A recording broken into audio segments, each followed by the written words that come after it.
नमस्कार। आज हम प्राचीन वैदिक ग्रंथों की दुनिया में एक बहुत ही खास सफर पर निकल रहे हैं। हाँ, ये हजारों साल पुराने ग्रंथ हैं। अक्सर तो इन्हें हम आध्यात्मिकता या दर्शन से ही जोड़ के देखते हैं। बिल्कुल। लेकिन क्या हो अगर इनमें ब्रह्मांड के कुछ गहरे वैज्ञानिक राज भी छुपे हों? इसी पर आज बात करेंगे। हमारे सामने राजा राम मोहन राय की एक किताब है, वैदिक ब्रह्मांड विज्ञान और कण भौतिकी। उसके कुछ अंश हैं और साथ में सुभाष काक की प्रस्तावना भी है। अच्छा। और ये स्रोत ना एक बहुत ही दिलचस्प और कह सकते हैं कि थोड़ा क्रांतिकारी सा विचार सामने रखते हैं। हाँ, क्रांतिकारी तो है। तो आज की ये जो हमारी गहरी चर्चा है, इसका मकसद यही समझना है कि क्या वेद, खासकर ऋग्वेद, वो सिर्फ धार्मिक ज्ञान का संग्रह है या फिर उनमें भौतिकी मतलब फिजिक्स और ब्रह्मांड विज्ञान कॉस्मोलॉजी, इनके गूढ़ सिद्धांत एक तरह की कोड भाषा में लिखे हुए हैं। और क्या ये मुमकिन है कि प्राचीन ऋषियों ने बाहर की दुनिया का विज्ञान अपने मन की गहराइयों में झांककर ही खोज लिया हो? बड़ा सवाल है। चलिए इसी संभावना को टटोलते हैं। देखिए, वेद हमेशा से सम्मान का विषय तो रहे हैं, लेकिन उनको समझना भी हमेशा एक चुनौती रहा है। बिल्कुल। और उन्हें इतनी सदियों तक इतनी सावधानी से, इतनी सटीकता से बचाकर क्यों रखा गया, ये भी अपने आप में एक पहेली है। हाँ, और आमतौर पर तो यही माना जाता है कि वो आध्यात्मिकता, पूजा पाठ, कर्म कांड इन्हीं पर केंद्रित है। सही कहा। लेकिन हाल की कुछ स्टडीज में ये बातें आई हैं कि उनमें गणित, खगोल विज्ञान जैसी चीजें भी हो सकती हैं। हाँ, जो सिर्फ पूजा पाठ से तो आगे की बात लगती हैं। पर रॉय का तर्क तो इससे भी बहुत आगे जाता है ना? हाँ बिल्कुल। रॉय का जो मुख्य तर्क है वो ये है कि विज्ञान का एक ठीक ठाक हिस्सा वो सिर्फ अपने मन का विश्लेषण करके, अच्छा। हाँ, रोजमर्रा की घटनाओं पर गहराई से सोचकर और चेतना मतलब कॉन्शियसनेस, उसके स्वरूप को समझकर भी खोजा जा सकता है। और शायद वैदिक ऋषियों ने यही किया। ये तरीका आप देखें तो पश्चिमी विज्ञान की जो प्रक्रिया है, बाहर देखो, प्रयोग करो, नियम बनाओ, उससे बिल्कुल उल्टा है। यहाँ शुरुआत अंदर से हो रही है, मन और चेतना से। ये बात कुछ कुछ वेदों की वो बंधु वाली धारणा से मिलती है ना, कि अंदर की दुनिया और बाहर की दुनिया मतलब सूक्ष्म और विराट सब आपस में जुड़े हुए हैं। हाँ हाँ बिल्कुल। जैसे हमारे शरीर की बायोलॉजिकल क्लॉक्स वो सूरज और चांद की चाल से जुड़ी होती हैं। एग्जैक्टली। ये बंधु की धारणा बहुत केंद्रीय है। जैविक, पार्थिव, खगोलीय सब स्तरों पर गहरे कनेक्शन। और रॉय इसी आधार पर एक, सच कहूं तो चौंकाने वाला तर्क देते हैं। क्या तर्क है वो? वो कहते हैं कि ऋग्वेद के कुछ रूपक हैं, जैसे पालतू जानवर जो साथ रहते हैं और जंगली जानवर जो अकेले रहते हैं। हाँ। उनका मानना है कि ये असल में कण भौतिकी यानी पार्टिकल फिजिक्स के दो तरह के मूलभूत कणों का प्रतीकात्मक वर्णन हो सकते हैं। क्या मतलब? कौन से कण? बोसॉन और फर्मियन। बोसॉन जैसे फोटॉन जो बलों का संचार करते हैं और झुंड में रह सकते हैं, और फर्मियन जैसे इलेक्ट्रॉन जिनसे पदार्थ बनता है और जो पॉली एक्सक्लूजन सिद्धांत के कारण अकेले रहना पसंद करते हैं। अच्छा, ये तो बहुत ही अनोखी व्याख्या है। हाँ, और ये विचार उन्हें ऋग्वेद का जो प्रसिद्ध पुरुष सूक्त है 10.90 उसे पढ़ते हुए आया। उसमें ब्रह्मांड की उत्पत्ति का वर्णन है और उसी कहानी के बीच में अचानक इन जानवरों का जिक्र आ जाता है। तो इसका मतलब ये हुआ कि वेद शायद एक तरह की कोड लैंग्वेज में लिखे गए हैं, जहां देवताओं, ऋषियों, कथाओं के पीछे गहरे वैज्ञानिक अर्थ छिपे हो सकते हैं। यही रॉय का दावा है कि वैदिक मंत्रों के दो लेवल हैं, एक जो ऊपर से दिखता है शाब्दिक अर्थ और दूसरा गहरा वैज्ञानिक अर्थ। और उनके अनुसार यही वजह है कि बाद के जो टीकाकार थे उनको मुश्किल हुई, क्योंकि समय के साथ वो मूल वैज्ञानिक संदर्भ शायद खो गया। अच्छा। फिर गाय यानी गाय जैसे शब्द के कई मतलब निकाले गए, कभी सूर्य की किरणें, कभी पानी, या अही यानी सर्प को बादल मान लिया गया। रॉय मानते हैं कि इन शब्दों के पहले बिल्कुल सटीक वैज्ञानिक अर्थ थे जो बाद में भुला दिए गए। लेकिन इस तरह की व्याख्या के सामने सबसे बड़ी चुनौती क्या है? मतलब क्या इसे मुख्य धारा के जो विद्वान हैं वो मानते हैं? देखिए, ये बहुत जरूरी सवाल है, और सच कहूं तो ज्यादातर जो वैदिक स्कॉलर्स हैं वो इस तरह की वैज्ञानिक व्याख्या को नहीं मानते। अच्छा। वो वेदों को मुख्य रूप से आध्यात्मिक, दार्शनिक और कर्मकांडीय ग्रंथ ही मानते हैं। तो रॉय का जो नजरिया है वो पारंपरिक समझ से बहुत अलग है और हाँ, विवादास्पद भी है। समझ में आता है। और अगर हम एक पल के लिए रॉय के नजरिए से ही देखें तो ये ज्ञान किस समय का हो सकता है, मतलब कितना पुराना? वो रॉय और कुछ दूसरे विद्वान हैं जो वैदिक संस्कृति को सिंधु सरस्वती सभ्यता से जोड़ते हैं। ओ, इंडस वैली वाली। हाँ, जिसका समय लगभग 3000 ईसा पूर्व या उससे भी पहले का माना जाता है। उनका मानना है कि उस सभ्यता की जो मुहरें मिले हैं उन पर कुछ निशान और डिजाइन असल में वैदिक विचारों को दिखाते हैं। और शायद ये उसी दौर में इस ज्ञान को कोड में लिखने का एक प्रयास हो सकता है। उनके हिसाब से सबसे पुराना ग्रंथ जो ऋग्वेद है वो शायद इसी सभ्यता के शुरुआती दौर की रचना हो सकती है। ये सोचना भी मतलब कमाल का है कि हजारों साल पुरानी सोच शायद आज के विज्ञान के कुछ अनसुलझे सवालों से भी जुड़ सकती हो, खासकर वो चेतना वाली बात। हाँ, प्रस्तावना में इसी तरफ इशारा है। क्वांटम मैकेनिक्स में ऑब्जर्वर यानी जो देख रहा है या माप रहा है उसकी भूमिका बड़ी अजीब और केंद्रीय है। हाँ, वो शॉर्डिंगर की बिल्ली वाला एक्सपेरिमेंट जैसा कुछ वैसा ही, बहुत छोटे स्तर पर किसी चीज को सिर्फ देखने या मापने का काम ही उसके नतीजे को बदल सकता है। इसने कुछ फिजिसिस्ट को सोचने पर मजबूर किया है कि क्या चेतना, कॉन्शियसनेस, वो भी पदार्थ की तरह ब्रह्मांड का एक फंडामेंटल हिस्सा है। लेकिन इस पर वैज्ञानिकों में कोई आम राय तो नहीं है शायद? बिल्कुल नहीं, कोई सहमति नहीं है। पर ये वेदों का जो चेतना पर इतना गहरा ध्यान है उससे कहीं ना कहीं एक प्रतिध्वनि तो मिलती है। हाँ, तो कुल मिलाकर हमारे सामने ये विचार आ रहा है कि वेद शायद सिर्फ प्राचीन भजन या पौराणिक कथाएं ना हो, बल्कि हो सकता है कि वो ब्रह्मांड कैसे काम करता है इसके बारे में गहरी वैज्ञानिक समझ का एक कोड में लिखा हुआ खजाना हो।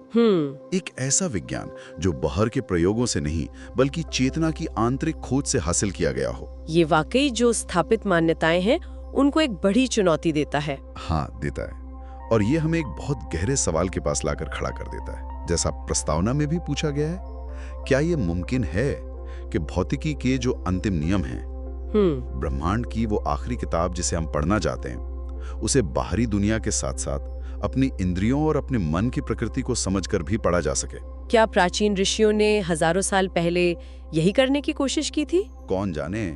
ये एक ऐसा विचार है जो हमें आगे और सोचने और खोजने के लिए खुला निमंत्रण देता है। स्वागत है। आज हम एक बहुत गहरे विषय पर बात कर रहे हैं। सृष्टि की रचना से भी पहले क्या था, वैदिक रचनाएं इस बारे में क्या कहती हैं। हमारे पास सृष्टि से पूर्व का समय नाम का एक स्रोत है जो हजारों साल पुराने इन ग्रंथों को समझने में हमारी मदद करेगा।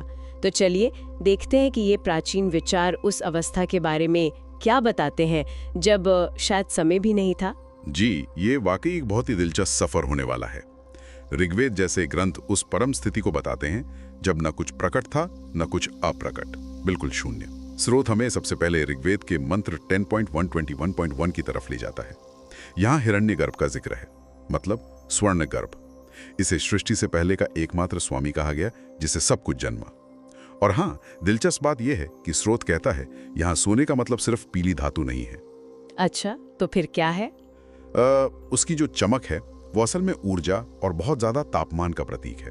ओहो, तो सोना मतलब ऊर्जा का रंग या प्रतीक? ये तो बिल्कुल अलग बात हुई। बिल्कुल। लेकिन ये हिरण्यगर्भ तो सृष्टि का पहला प्रकट रूप हुआ ना? इससे भी पहले क्या था? लगता है ऋग्वेद का नासदीय सूक्त, वो 10.129 वाला, शायद हमें वहां ले जाता है। और वो तो सच में दिमाग घुमा देने वाला है। हाँ, नासादीय सूक्त वो उसी परम अवस्था की बात करता है। वो कहता है नासादा सिन नो सदासी तदानीम, मतलब तब न असत था न सत था, कुछ भी नहीं। न अंतरिक्ष था न उसके ऊपर का आकाश। सोचिए जरा, न मृत्यु थी न अमरता, न दिन था न रात, कोई फर्क ही नहीं था। केवल वह एक जिसे तद एकम कहा गया है वो अपनी ही शक्ति से बिना हवा के सांस ले रहा था। बिना हवा के सांस? हाँ, मतलब अपनी ही अंदरूनी शक्ति से स्पंदित हो रहा था। उसके सिवा कुछ भी नहीं था। सब कुछ एक गहरे अव्यक्त अंधेरे में जैसे ढका हुआ था। ये कल्पना ही कितनी अनोखी है, और ये आज के हमारे बिग बैंग सिद्धांत से कितना अलग है। बिग बैंग तो एक बहुत गर्म, बहुत घने बिंदु से शुरुआत की बात करता है। बिल्कुल भिन्न, एकदम अलग। जहां आधुनिक विज्ञान एक अनंत घनत्व और तापमान वाले बिंदु से शुरू करता है, वही स्रोत हमें बताते हैं कि नासदीय सूक्त तो एक पूर्ण शून्यता और परम ठंडक की बात कर रहा है। सूक्त का तीसरा श्लोक फिर कहता है, तम आसीत तमसा गूढ़म अग्रे तपसस तन महीना जायतेकम, मतलब उस गहन अंधकार और शून्यता में तप की महिमा से वह एक पैदा हुआ। तप की महिमा से? तप मतलब? तप यानी ऊष्मा, ऊर्जा। स्रोत इसकी व्याख्या ऐसे करते हैं कि ऊर्जा या गर्मी बाद में आई। इसका मतलब ये हुआ कि ब्रह्मांड ठंडा शुरू हुआ और फिर गर्म हुआ, जो कि बिग बैंग की शुरुआत में अत्यधिक गर्म वाली बात के ठीक उलट है। तो अगर शुरुआत एकदम ठंडी और शून्य थी और फिर तप से ऊर्जा आई, तो उस ऊर्जा के आने से ठीक पहले वो शून्य किस चीज से भरा था? क्या यही वो सलिल है जिसका जिक्र सूक्त में है? वो अप्रकेतम सलिलम सर्वमायदम? हाँ, आपने बिल्कुल सही पकड़ा। सूक्त कहता है कि शुरुआत में सब कुछ अप्रकेत सलिल था। अप्रकेत यानी बिना किसी पहचान वाला, बिना किसी भेद वाला, और सलिल मतलब तरल। लेकिन स्रोत जोर देते हैं कि ये सिर्फ पानी नहीं है, ये एक क्या कहते हैं तकनीकी शब्द है। ये उस आदिम पूरी तरह से एकसार होमोजीनियस अवस्था को दिखाता है, जहां कोई गुण, कोई भेद नहीं था, सब कुछ एक जैसा। जब इस एकसारता, इस संतुलन में विक्षोभ हुआ, तब अपह नाम की अवस्था पैदा हुई। अपह वो अवस्था है जहां भेद पैदा होने लगे, गुण अलग अलग दिखने लगे, हेट्रोजीनियस। आम भाषा में अपह को भी पानी कह दिया जाता है। अच्छा, तो सलिल एक तरह की दार्शनिक अवस्था है, एकदम शुरुआत की, और अपह उसके बाद की। हाँ, बिल्कुल। और स्रोत यहाँ एक बहुत दिलचस्प बात उठाते हैं। वो कहते हैं कि शायद सलिल और अपह के इस गहरे मतलब को न समझकर लोगों ने इसका शाब्दिक अर्थ पानी ले लिया, और इसी गलतफहमी से शायद दुनिया भर में वो जल प्रलय की कहानियां बनी। जैसे वो मनु और मछली वाली कहानी। अज़्वी शतपथ ब्राह्मण में वो कहानी है, या फिर बाइबल में नूह की कहानी, और दूसरी संस्कृतियों में भी मिलती हैं। लेकिन ये कहानियां वेदों में नहीं है। नहीं, स्रोत साफ करते हैं कि वेदों में खुद ऐसी किसी पूरी सृष्टि को डुबो देने वाली जल प्रलय का वर्णन नहीं मिलता। ये तो वाकई सोचने वाली बात है कि क्या बड़े बड़े मिथक किसी गहरी वैज्ञानिक या दार्शनिक अवधारणा की गलत समझ से पैदा हुए। अच्छा, तो हमने देखा कि शुरुआत शून्य और ठंडी थी, फिर तप से ऊर्जा आई और वो सलिल अवस्था में थी। पर ये सब हुआ क्यों? मतलब सृष्टि शुरू ही क्यों हुई? इसका कारण क्या था? नासदीय सूक्त इसका भी इशारा देता है। चौथे श्लोक में कहा गया है, कामस्तद्ग्रे समवर्तताधि मनसो रेतः प्रथमम यदासीत। इसका मोटा मोटा मतलब है कि सबसे पहले उस एक के मन में काम यानी इच्छा पैदा हुई। यही इच्छा सृष्टि का पहला बीज थी। इच्छा मतलब ये कोई अचानक हुई घटना नहीं थी? हाँ, यही बात है।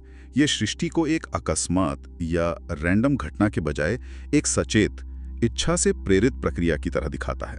ये आधुनिक विज्ञान की सोच से काफी अलग है, जो इसे ज्यादातर एक स्वतः होने वाली प्रक्रिया मानता है। और फिर इच्छा के बाद विस्तार हुआ। हाँ, 5वां श्लोक कहता है कि इस इच्छा के बाद रचना हुई और वो महान हुआ, मतलब महिमा आसीत। इसे ब्रह्मांड के विस्तार से जोड़कर देखा जा सकता है।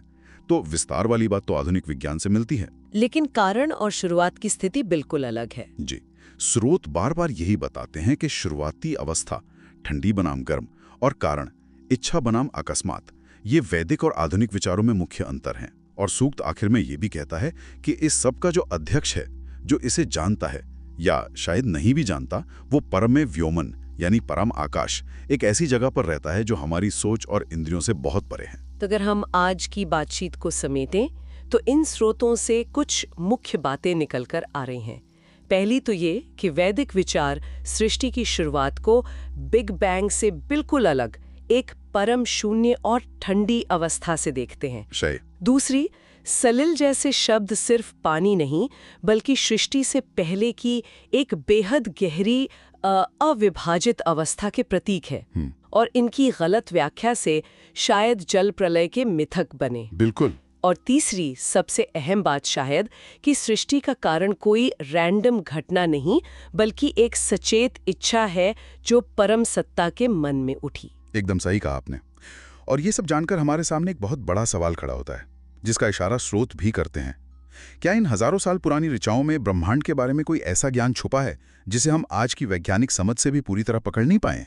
क्या ये वास्तविकता, ये ब्रह्मांड सिर्फ भौतिक नियमों का नतीजा है, या जैसा ये ऋचाएं इशारा कर रही हैं, इसके मूल में चेतना और इच्छा का कोई गहरा खेल है? ये सवाल इन प्राचीन विचारों को आज भी उतना ही जरूरी और सोचने लायक बना देते हैं। नमस्कार, आज हम ऋग्वेद के एक बहुत ही खास सूक्त पर बात करने वाले हैं, पुरुष सूक्त। जी, पुरुष सूक्त। और इसकी सबसे अहम बात, जैसा आपने कहा, ये है कि ये अकेला ऐसा सूक्त है जो आपको चारों वेदों में मिलेगा। चारों वेदों में, हाँ। और महाभारत में तो इसे वेदों का सार तक कहा गया है। बिल्कुल। तो हमारे पास जो स्रोत है, पुरुष सूक्तम, वेदों का रहस्य, हम आज उसके आधार पर इसे समझने की कोशिश करेंगे। मतलब ये क्या कहता है, इसके सिंबल्स क्या हैं, इसका महत्व क्या है। हाँ, और स्रोत ये भी बताता है कि जो हमारी भारतीय परंपरा है और कुछ वेस्टर्न स्कॉलर्स के विचार हैं, उनमें थोड़ा अंतर है इसको लेकर। अच्छा। इसे एक तरह से वेदों को समझने की कुंजी, एक चाबी माना जाता है। तो देखना यह है कि क्या यह सिर्फ एक पुरानी कविता है, या इसमें ब्रह्मांड, सृष्टि और शायद, जैसा स्रोत इशारा करता है, सिंधु घाटी सभ्यता के भी कुछ राज छुपे हैं। यही तो पता लगाना है। चलिए शुरू करते हैं। तो सबसे पहले, ये पुरुष कौन है? क्या ये सिर्फ इंसान के लिए इस्तेमाल हुआ है? देखिए, शाब्दिक अर्थ तो मनुष्य ही है, पर यहाँ जो इसकी व्युत्पत्ति है वो ज्यादा महत्वपूर्ण है। पुर यानी नगर, और यहाँ ब्रह्मांड को एक नगर की तरह देखा गया है। तो जो उस पुर में रहता है या उसमें व्याप्त है, वो पुरुष है। अच्छा, यानी परब्रह्म, ईश्वर। हाँ, बिल्कुल। शतपथ ब्राह्मण और जैमिनीय ब्राह्मण में तो इसे प्रजापति यानी सृष्टिकर्ता के समान माना गया है। तो पहले श्लोक में जो आता है, सहस्र शीर्षा पुरुषः सहस्राक्षः सहस्रपात, 1000 सिर, 1000 आंखें, 1000 पैर, ये तो अनंतता का प्रतीक हुआ। हाँ, सहस्र का मतलब यहाँ अनंत ही है, लेकिन आगे जो कहता है, स भूमिम विश्वतो वृत्वा अत्यतिष्ठत दशांगुलम, भूमि को सब तरफ से घेर कर वो 10 अंगुल परे भी स्थित है। ये 10 अंगुल क्या है? हाँ, ये दशांगुल वाली बात थोड़ी रहस्यमयी लगती है। बिल्कुल। स्रोत के अनुसार ये जो दशांगुल है, ये शायद ब्रह्मांड के पार फैली 10 दिशाओं का या फिर 10 आयामों, 10 डायमेंशंस का संकेत हो सकता है। 10 आयाम? हाँ, तैत्तिरीय संहिता और शतपथ ब्राह्मण में भी 10 दिशाओं का जिक्र मिलता है। और वायु पुराण में भी एक कल्पना है कि ब्रह्मांड एक अंडे में था जिसके बाहर 10 गुण थे। तो ये शायद ब्रह्मांड के लिमिट और उसके परे एक 10 डायमेंशनल रियलिटी की तरफ इशारा है। बाप रे, 10 आयाम! ये तो आधुनिक विज्ञान की स्ट्रिंग थ्योरी जैसी बातों से भी आगे की सोच लगती है उस समय के हिसाब से। बिल्कुल। और फिर दूसरा श्लोक देखिए, 10.90.2, पुरुष एवदम सर्वम यद्भूतम यच्च भव्यम, जो हो चुका, जो होगा, सब कुछ पुरुष ही है। उता अमृतवस्य ईशानो यदन्नेना तिरोहति, वो अमरता का स्वामी है और वो है जो अन्न से बढ़ता है। ये तो सीधा सीधा वेदांत का सार हो गया। सर्वम खल्विदम ब्रह्म, सब ब्रह्म है। एकदम। और यहाँ अन्न का अर्थ स्रोत के अनुसार वो मैटर एनर्जी है जिससे ब्रह्मांड बना है और फैल रहा है, बढ़ रहा है। अच्छा, तो अगर सब कुछ वही पुरुष या ईश्वर है, तो इसका स्रोत के हिसाब से फिर अच्छे बुरे में कोई फाइनल डिवीजन नहीं हुआ। सही पकड़ा आपने। कोई हमेशा के लिए नरक जैसी अवधारणा नहीं, क्योंकि सब उसी का अंश है। हाँ, अगर सब कुछ ईश्वर का ही स्वरूप है, तो फिर ये जो एब्सोल्यूट विभाजन है या इटर्नल डैम्नेशन है, उसका सवाल ही नहीं उठता। सब अंत में, महाप्रलय में, उसी पुरुष में वापस चला जाता है। फिर आगे तीसरे चौथे श्लोक, नजर 93 और 4 में विभाजन की बात आती है कि पुरुष का सिर्फ 1/4 हिस्सा ही इस प्रकट जगत, जिसे पृथ्वी कहा, उसमें बार बार आता जाता है। जी, और बाकी 3/4 हिस्सा अमर रूप में द्यौ यानी स्वर्ग या अव्यक्त अवस्था में स्थित है। तो ये लिटरली 1/4 3/4 है या? नहीं, ये सिंबॉलिक है, प्रतीकात्मक। पृथ्वी ये बदलती हुई मैनिफेस्टेड दुनिया, और द्यो वो परमानेंट अनमैनिफेस्टेड रियलिटी। स्रोत का कहना है कि इनके गहरे वैज्ञानिक अर्थ भी हो सकते हैं जो कोड में है। अच्छा, लेकिन अगर पुरुष ही सब कुछ है, तो फिर वो श्लोक 6 से 8 में जो यज्ञ की बात है कि देवताओं ने पुरुष की ही आहुति दे दी, ये कैसे? ये कॉन्ट्राडिक्शन नहीं? देखने में लगता है, पर ये बहुत गहरा प्रतीक है। यहाँ यज्ञ का मतलब है सृष्टि की प्रक्रिया, क्रिएशन प्रोसेस। अच्छा। पदार्थ, ऊर्जा, स्पेस का शून्य से बनना। तो पुरुष का बलिदान एक तरह से उसका खुद को अव्यक्त से व्यक्त रूप में बदलना है, खुद को मैनिफेस्ट करना। ओके ओके, समझी। हाँ, और इसी यज्ञ से फिर वेद निकले, ऋचा, साम, छंद, यजु, और उसी से घी जैसा कुछ बना जिसे स्रोत कहता है। वो शायद सृष्टि की इनहोमोजेनिटी या विषमता है।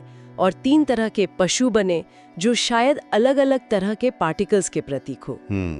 और वो 15वें श्लोक में 7 परिधि और 21 समिधाओं का जिक्र है, उसका क्या मतलब? वो भी सृष्टि की संरचना का प्रतीक है।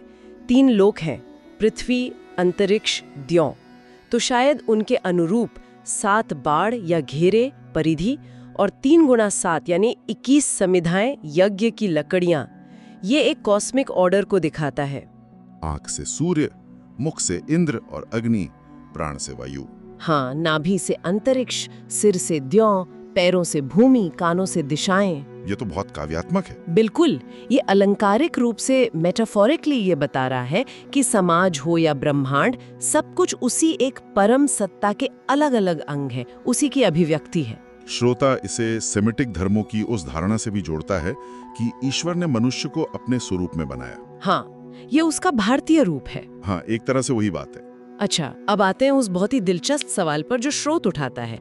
क्या इसका कोई कनेक्शन सिंधु घाटी सभ्यता से भी हो सकता है? हाँ, ये बहुत रोचक बात है। मोहनजोदड़ो की वो जो प्रीस्ट किंग वाली मूर्ति है और वो एक सिंग वाले जानवर की मोहरें, जी, स्रोत का मानना है कि वो जो प्रसिद्ध पुरोहित राजा की मूर्ति है वो शायद पुरुष का ही प्रतिनिधित्व करती हो। उसके शॉल पर जो 3 पत्तों वाला डिजाइन है वो शायद 3 लोकों का प्रतीक हो। अच्छा, और वो यूनिकॉर्न सील्स, वो तो सबसे ज्यादा मिली है वहां। हाँ, एक श्रृंगी मोहरें। स्रोत का अनुमान है कि वो शायद उसी पुरुष पशु के प्रतिनिधित्व, यज्ञ जो श्लोक 15 में है, का चित्रण हो। एक सींग एकता या एकत्व का प्रतीक हो सकता है, और उसके सामने जो चीज रखी होती है वो शायद यज्ञ की वेदी या वध्य शिला हो। और इतनी ज्यादा संख्या में मिलना ये दिखाता है कि ये कॉन्सेप्ट कितना महत्वपूर्ण रहा होगा उस समय। शायद ये एक संभावना है जो श्रुत रखता है। दुनिया में और भी ऐसी कहानियां मिलती हैं क्या, जहां किसी आदि देवता या सत्ता के शरीर से दुनिया बनी हो? हाँ, बिल्कुल मिलती हैं। मिस्र में ओसिरिस की कहानी है, ग्रीक माइथोलॉजी में डायोनिसस ज़ैग्रियस, नॉर्स मिथकों में यमिर नाम का दैत्य है, चाइल्डियन कहानी में उमोर का, यहाँ तक कि कनाडा की कुछ मूल जनजातियों जैसे टिन्ने और इरोक्वाइस में भी ऐसी मिलती जुलती कथाएं हैं। अच्छा, ये तो कमाल की समानता है। हाँ, और स्रोत अवेस्ता के पेरिदेज शब्द को भी जोड़ता है, जिसका मतलब घेरा या स्वर्ग होता है, उन 7 परिधियों से, जिससे शायद 7 स्वर्ग की अवधारणा आई, जिसका जिक्र बाद में कुरान में भी मिलता है। तो ये जो मूल विचार था पुरुष का, ये समय के साथ कैसे बदला? क्या ये हमेशा ऐसा ही रहा? नहीं, बाद की जो ब्राह्मण ग्रंथ है उनमें पुरुष का स्थान धीरे धीरे प्रजापति ने ले लिया। सृष्टि की कहानियों में भी थोड़े बदलाव आए, जैसे कहीं हिरण्यगर्भ से प्रजापति या पुरुष का जन्म बताया गया। स्रोत इसे ऐसा देखता है कि शायद वैदिक ज्ञान धीरे धीरे धुंधला होता गया या उसकी समझ कम होती गई।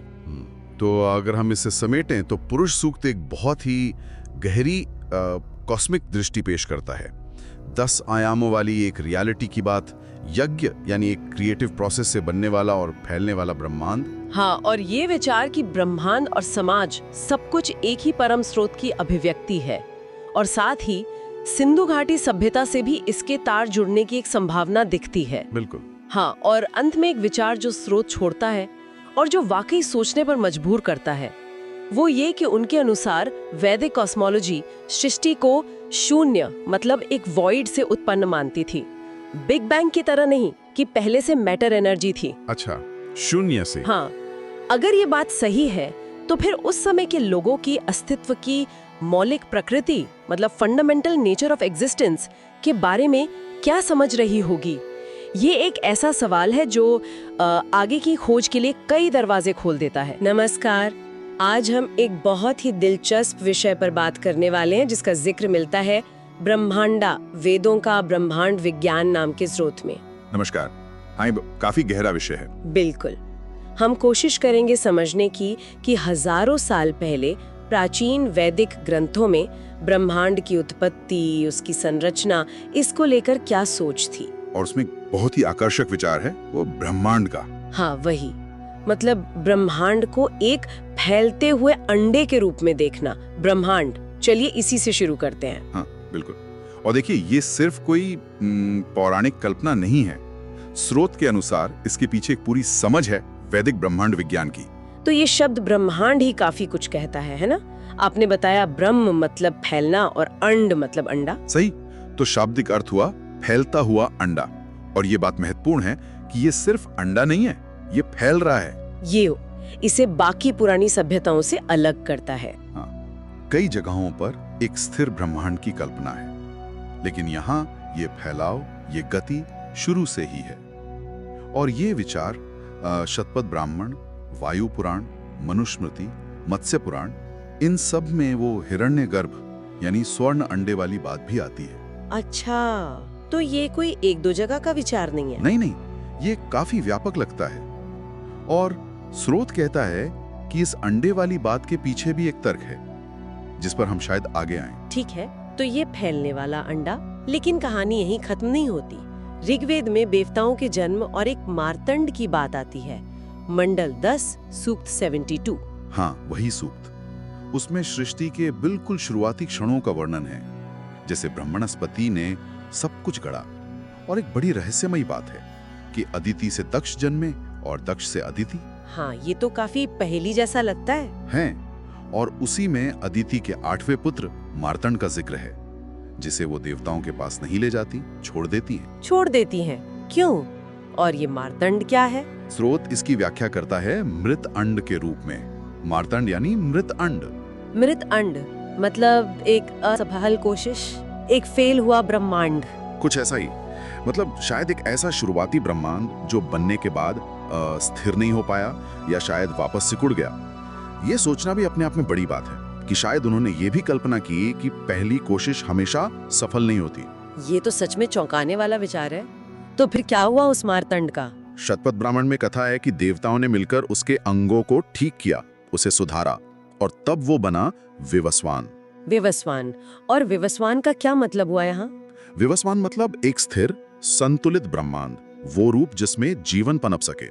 स्रोत इस बात पर जोर देता है कि विवस्वान यहाँ खुद ब्रह्मांड का प्रतीक है, ना कि जैसे बाद में मान लिया गया किसी मानव का पूर्वज। अच्छा, तो ये गहरे विचार कथाओं में ढल गए। बिल्कुल, पुराणों ने अक्सर यही किया है, जटिल विचारों को कहानियों के रूप में सहेजा। तो ये जो विस्तार हुआ और फिर स्थिरता आई, इसके पीछे कौन सी ताकतें काम कर रही थी? आपने ब्रह्मणस्पति का नाम लिया था। हाँ, ऋग्वेद में ब्रह्मणस्पति को विस्तार का स्वामी कहा गया है। एक सूक्त है ऋग्वेद 1.24, उसमें वर्णन है कि ब्रह्मणस्पति ने बाधाओं को तोड़ा, उन्हें पहाड़ कहा गया है, और गायों को मुक्त कराया। पहाड़ और गायें, इसका क्या मतलब है? स्रोत के अनुसार ये रूपक हैं। पहाड़ शायद ऊर्जा के वो अवरोध थे जो शुरुआत में थे, या ब्रह्मांड की प्रारंभिक सतह, और गायें वो मूल कण या ऊर्जा थी जो अभी व्यक्त होने वाली थी, जिसे मुक्त कराना था। तो ये एक तरह का संघर्ष है, विस्तार और संकुचन या स्थिरता की ताकतों के बीच। और इसी तरह का संघर्ष क्या वो अगस्त्य और लोपामुद्रा वाले संवाद में भी दिखता है? ऋग्वेद 1.179, वो कहानी क्या है? हाँ, वो संवाद तो अद्भुत है, बहुत गहरा। अगस्त्य जैसे ब्रह्मांड का स्थिर जमा हुआ केंद्र है, और लोपामुद्रा वो छिपी हुई लुप्त ऊर्जा या संभावना। उनके नाम का अर्थ भी कुछ ऐसा ही है। लोपामुद्रा, लुप्त मुद्रा या धन। हाँ, तो उनका संवाद इसी निष्क्रिय अवस्था और फिर सक्रिय होने की प्रक्रिया को दिखाता है। लोपामुद्रा की शुरुआती बातें सृष्टि से पहले की एक बहुत लंबी, शायद ठंडी, निष्क्रिय अवधि की तरफ इशारा करती हैं। ये आजकल के इन्फ्लेशन मॉडल से थोड़ा अलग लगता है। वो तो बहुत तेजी से विस्तार की बात करता है। हाँ, ये शायद एक अलग नजरिया है। एक धीमी शुरुआत, फिर अगस्त्य का जवाब आता है, जो विस्तार की शक्तियों की जीत और पदार्थ ऊर्जा के बनने की शुरुआत का प्रतीक है।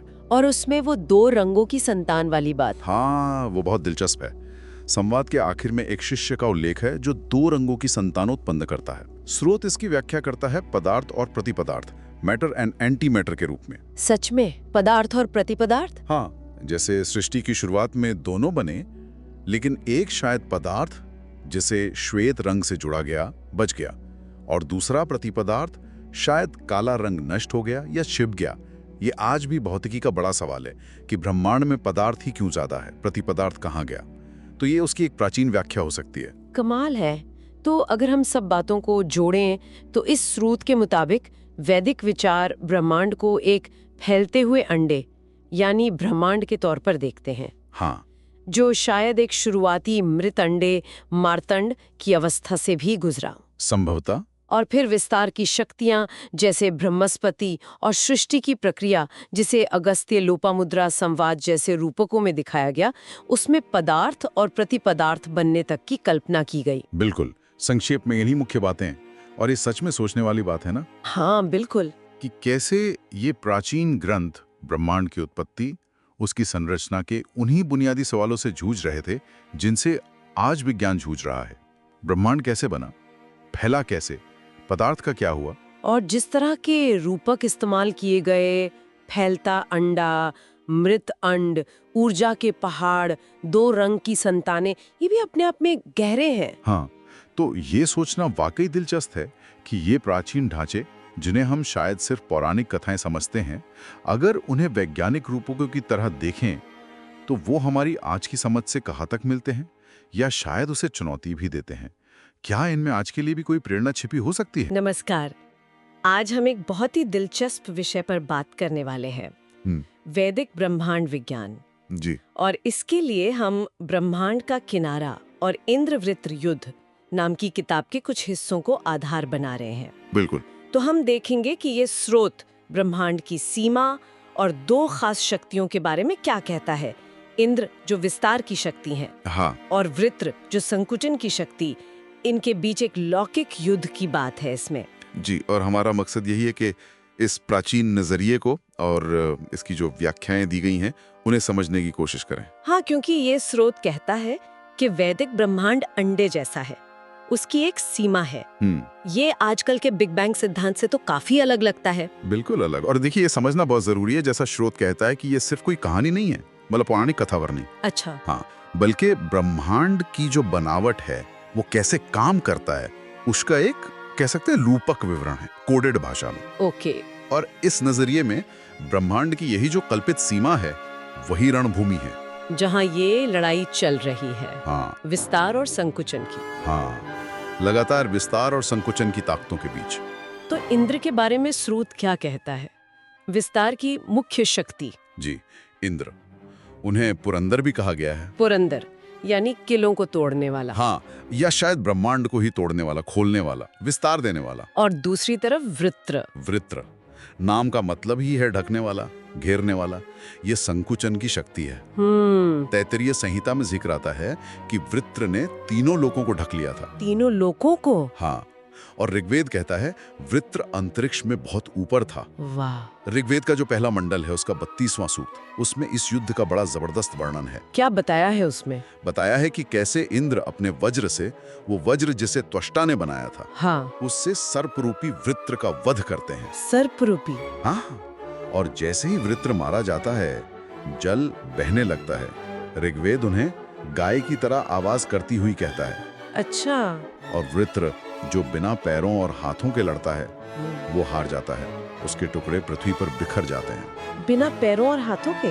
जी, और यहाँ तक कि वृत्र की माँ तानु, वो भी मतलब शक्तिहीन हो जाती हैं। और फिर इंद्र 7 नदियों को बहने के लिए आजाद करते हैं। तो ये सर्प द्वारा जल को रोकना, ये क्या है? मतलब कोई गहरा प्रतीक है? बिल्कुल, स्रोत का तो यही तर्क है कि ये शायद ब्रह्मांड के बनने की या उसके काम करने की किसी मूल प्रक्रिया का रूपक है। दिलचस्प। और ये विचार पानी को रोकने वाला कोई दैत्य ये दुनिया की और भी कथाओं में मिलता है। सच में?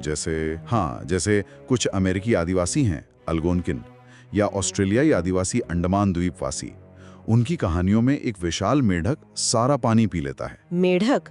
सर्प नहीं? हाँ, मेढक।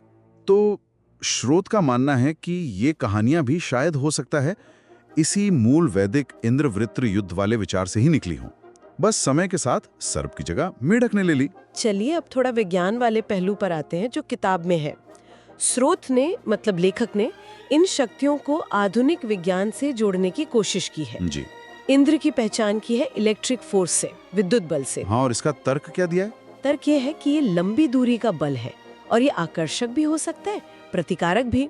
जैसे इंद्र देवों की मदद भी करते हैं, असुरों से लड़ते भी हैं। ये बात तो है। इंद्र को अश्निमान भी कहा गया है, वज्र धारण करने वाला, और शतपथ ब्राह्मण में तो उन्हें वज्र मतलब ठंडर ही कहा गया है। अच्छा, और वृत्र? वृत्र की पहचान की गई है ब्रह्मांड के पृष्ठ तनाव से, सरफेस टेंशन। सरफेस टेंशन मतलब वो सिकुड़ने वाली शक्ति जी जो सतह को कम करना चाहती है। हाँ बिल्कुल, जैसे पानी की बूंद गोल होती है ना, उसी तरह। तो ये लड़ाई, इसका मतलब हुआ कि ये तय करती है कि ब्रह्मांड फैलेगा या सिकुड़ेगा। हाँ, स्रोत तो यही कहता है, ये बहुत महत्वपूर्ण लड़ाई है। और स्रोत ये भी मानता है कि जो आजकल खगोल विज्ञान में विशाल कॉस्मिक बबल्स और वॉइड्स दिखते हैं, हाँ, वो खाली जगह, वो शायद इसी पृष्ठ तनाव का सबूत हैं। अच्छा जी, और इसका जिक्र शतपथ ब्राह्मण में भी है कि आपह यानी जल से फेन यानी झाग बनता है। ये बिग बैंग वाली एक समान फैलने की धारणा से अलग है। ये तो बिल्कुल नई बात है। हाँ, और स्रोत ये भी कहता है कि विष्णु का जो वराह अवतार था, हाँ, वराह का मतलब ही ढकने वाला होता है, तो उनका वध भी शायद इसी ब्रह्मांडीय सतह को भेदने का प्रतीक है। बहुत गहरा जुड़ाव है ये तो। अच्छा, इंद्र का एक और रूप बताया है स्रोत ने, वृषभ यानी बैल। जी हाँ, अथर्ववेद में जिक्र है। और स्रोत ने हड़प्पा की एक मोहर का भी जिक्र किया है। हाँ, मोहर संख्या 3305, उसमें एक देवता है जिसके पैर बैल जैसे हैं और हाथ में गदा है। और लेखक उसे इंद्र मानते हैं। जी, लेखक की पहचान इंद्र के रूप में है, और ये बात ये आर्य आक्रमण सिद्धांत के लिए एक चुनौती है। कैसे? क्योंकि अगर इंद्र बाहर से आए आर्यों के देवता थे, तो फिर हड़प्पा के लोग जो उनसे पहले थे, वो उनकी पूजा क्यों कर रहे थे, ये सवाल उठता है। ये तो सोचने वाली बात है। अच्छा, वृत्र को सर्प के रूप में क्यों दिखाया गया, इसका कोई कारण? स्रोत एक संभावना ये बताता है कि जैसे सर्प अपनी केंचुली बदलता है ना, हाँ, बदलता है। तो शायद ब्रह्मांड भी फैलते हुए अपनी सतह बदलता रहता है। ये युद्ध एक निरंतर चलने वाली प्रक्रिया है। और ये भी देखिए कि पश्चिम में जाकर यही लड़ाई अपोलो और पाइथो या पर्सियस और मेड्यूसा, इन मिथकों में बदल गई। हाँ, सुना है। और वहां धीरे धीरे सर्प बुराई का प्रतीक बन गया, जैसे बाइबल में शैतान। लेकिन भारत में ऐसा नहीं हुआ। भारत में भूमिका ज्यादा जटिल रही। जैसे शेषनाग है, वो तो भगवान विष्णु के साथ ही है, उन्हें सिर्फ बुराई का प्रतीक नहीं माना गया। हाँ, ये फर्क तो है। एक और कनेक्शन है, ईरानी देवताएं हैं वेरेथ्रग्न, ये संस्कृत वृत्रगण का ही रूप है, वृत्र का वध करने वाला। अच्छा, और उनकी पहचान यूनानी नायक हेराक्लिस से की गई थी। वाह, ये तो काफी फैला हुआ विचार लगता है। जी, तो इस पूरी चर्चा का निचोड़ क्या निकालें? हमने क्या क्या देखा? हमने देखा कि कैसे ये स्रोत वैदिक ब्रह्मांड की एक सीमा की बात करता है। फिर इंद्र और वृत्र के युद्ध को विस्तार और संकुचन की शक्तियों के रूपक के तौर पर देखा, या कहें तो विद्युत बल बनाम पृष्ठ तनाव। हाँ, और दुनिया भर की दूसरी पौराणिक कथाओं में इसकी गूंज भी ढूंढी। बिल्कुल, और इसे ब्रह्मांड की असल संरचना से जोड़ने की कोशिश भी की गई है। तो अंत में ये एक बड़ा सवाल छोड़ जाता है ना? कौन सा सवाल? यही कि ये स्रोत वैदिक ग्रंथों को सिर्फ कहानियां नहीं मान रहा, बल्कि एक तरह की कोड में लिखी गई ब्रह्मांडीय भौतिकी मान रहा है। जी बिल्कुल। तो क्या ऐसा हो सकता है कि दुनिया की और भी प्राचीन कथाएं, मिथक, उनमें भी इसी तरह रूपकों में कोई वैज्ञानिक बातें छिपी हों? हाँ, वैज्ञानिक अवलोकन या सिद्धांत जो शायद रूपक भाषा में है और जिन्हें हमने अभी तक ठीक से समझा ही है। ये अपने आप में एक बहुत गहरी खोज का विषय हो सकता है। बिल्कुल, एक विचारणीय प्रश्न है। आज हम बात करने वाले हैं वैदिक कॉस्मोलॉजी की। खास तौर पर ये जो त्रिलोक की बात है ना, पृथ्वी, अंतरिक्ष और द्यो। हाँ बिल्कुल, हम सब ने सुना है इनके बारे में। हाँ वही, पर आमतौर पर तो हम इन्हें ऐसे समझते हैं कि जैसे ऊपर नीचे के लोक हों, स्वर्ग, धरती, इस तरह से। सही कहा, लेकिन ये जो स्रोत हमारे पास है, समानांतर लोक, वैदिक ब्रह्मांड का रहस्योद्घाटन, वो एक बिल्कुल अलग ही कहानी बताता है। अच्छा, क्या कहता है वो? वो कहता है कि ये महज जगह नहीं है, बल्कि ये ब्रह्मांड के विभाजन के लिए टेक्निकल शब्द है, तकनीकी शब्द। ओह। वैदिक सोच में ब्रह्मांड एक अंडे की तरह था शुरू में, जिसे बाद में मतलब विभाजित किया गया, और यही विभाजन इन 3 लोकों का आधार है। अरे वाह, तो ये ऊपर नीचे स्वर्ग नरक वाली बात नहीं है, ये तो बिल्कुल अलग नजरिया हुआ। हाँ, चलिए जरा इस प्राचीन सोच की तह में चलते हैं, देखते हैं कि ये विभाजन आखिर है क्या चीज। जरूर। अच्छा, तो पहले शब्द ही देख लेते हैं। पृथ्वी का मतलब विस्तृत, ठीक। हाँ, विस्तृत। अंतरिक्ष मतलब जो बीच में है, और द्यो यानी चमकदार। ये तो हुए इनके शाब्दिक अर्थ, पर ये बंटवारा हुआ कैसे? मतलब किसने किया? देखिए, यहीं पे बात दिलचस्प हो जाती है। स्रोत में वायु पुराण का जिक्र है। वो कहता है कि ब्रह्मांडीय अंडे को वायु ने, हवा ने 2 हिस्सों में बांटा। अच्छा। हाँ, और ये विभाजन ऐसा था जैसे मान लीजिए कोई तरल पदार्थ है, उसके तापमान बदलें तो वो ठोस और तरल 2 अलग अवस्थाओं में बंट जाता है ना। हाँ हाँ, जैसे पानी और बर्फ। बिल्कुल। तो वैसे ही 2 चरण बने। और तैत्तिरीय उपनिषद और शतपथ ब्राह्मण कहते हैं कि अंतरिक्ष जो है वो इन 2 अवस्थाओं, पृथ्वी और द्यौ के बीच का इंटरफेस है, जोड़ है एक तरह का। एक मिनट। अगर पृथ्वी विस्तृत है और द्यो चमकदार और अंतरिक्ष इनके बीच का इंटरफेस, तो फिर ये ऊपर नीचे कैसे हुए? स्रोत में पुरुष सूक्त का भी जिक्र है, शायद ऋग्वेद का। हाँ है। उसमें कहा है कि पुरुष भूमि को चारों ओर से घेरे हुए हैं, और सायण जैसे भाष्यकार तो कहते हैं कि भूमि का मतलब पूरा ब्रह्मांड है, ब्रह्मांड गोलाकारूपम, जिसे पृथ्वी भी कहा गया है। सही पकड़ा, बिल्कुल। यही स्रोत का मुख्य तर्क है। ये विभाजन ऊपर नीचे का है ही नहीं। तो फिर कैसा है?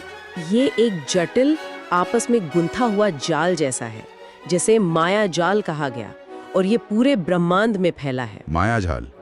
लेकिन माया का मतलब तो हम भ्रम समझते हैं। हाँ, आमतौर पर यहाँ स्रोत कहता है कि माया का जो मूल अर्थ है वो है मापना, मेजरमेंट। भ्रम नहीं। ओह, तो ये एक मापा हुआ ढांचा है, मतलब वैज्ञानिक सिद्धांतों पर आधारित। कमाल है। तो ये 3 लोक नहीं बल्कि 3 तरह के स्पेस हैं, 3 तरह के स्थान जो एक दूसरे में गुथे हुए हैं। ये तो बहुत अलग सोच है। हाँ बिल्कुल। और स्रोत इन्हें समझाने के लिए कुछ ऐसे नाम देता है जो आज के लगते हैं। पृथ्वी को कहा गया है दर्शक स्थान, ऑब्जर्वर स्पेस। दर्शक स्थान मतलब हमारा स्थान, जहाँ से हम चीजों को देखते हैं, अनुभव करते हैं। हाँ, हमारा जाना पहचाना स्पेस। फिर अंतरिक्ष को मध्यवर्ती स्थान, इंटरमीडिएट स्पेस कहा गया है। ठीक है। और द्यौ को प्रकाश स्थान, लाइट स्पेस, जहाँ प्रकाश फैलता है। प्रकाश स्थान, अच्छा। और यजुर्वेद भी कहता है कि ये विभाजन स्थूल नहीं है, सूक्ष्म है। जी।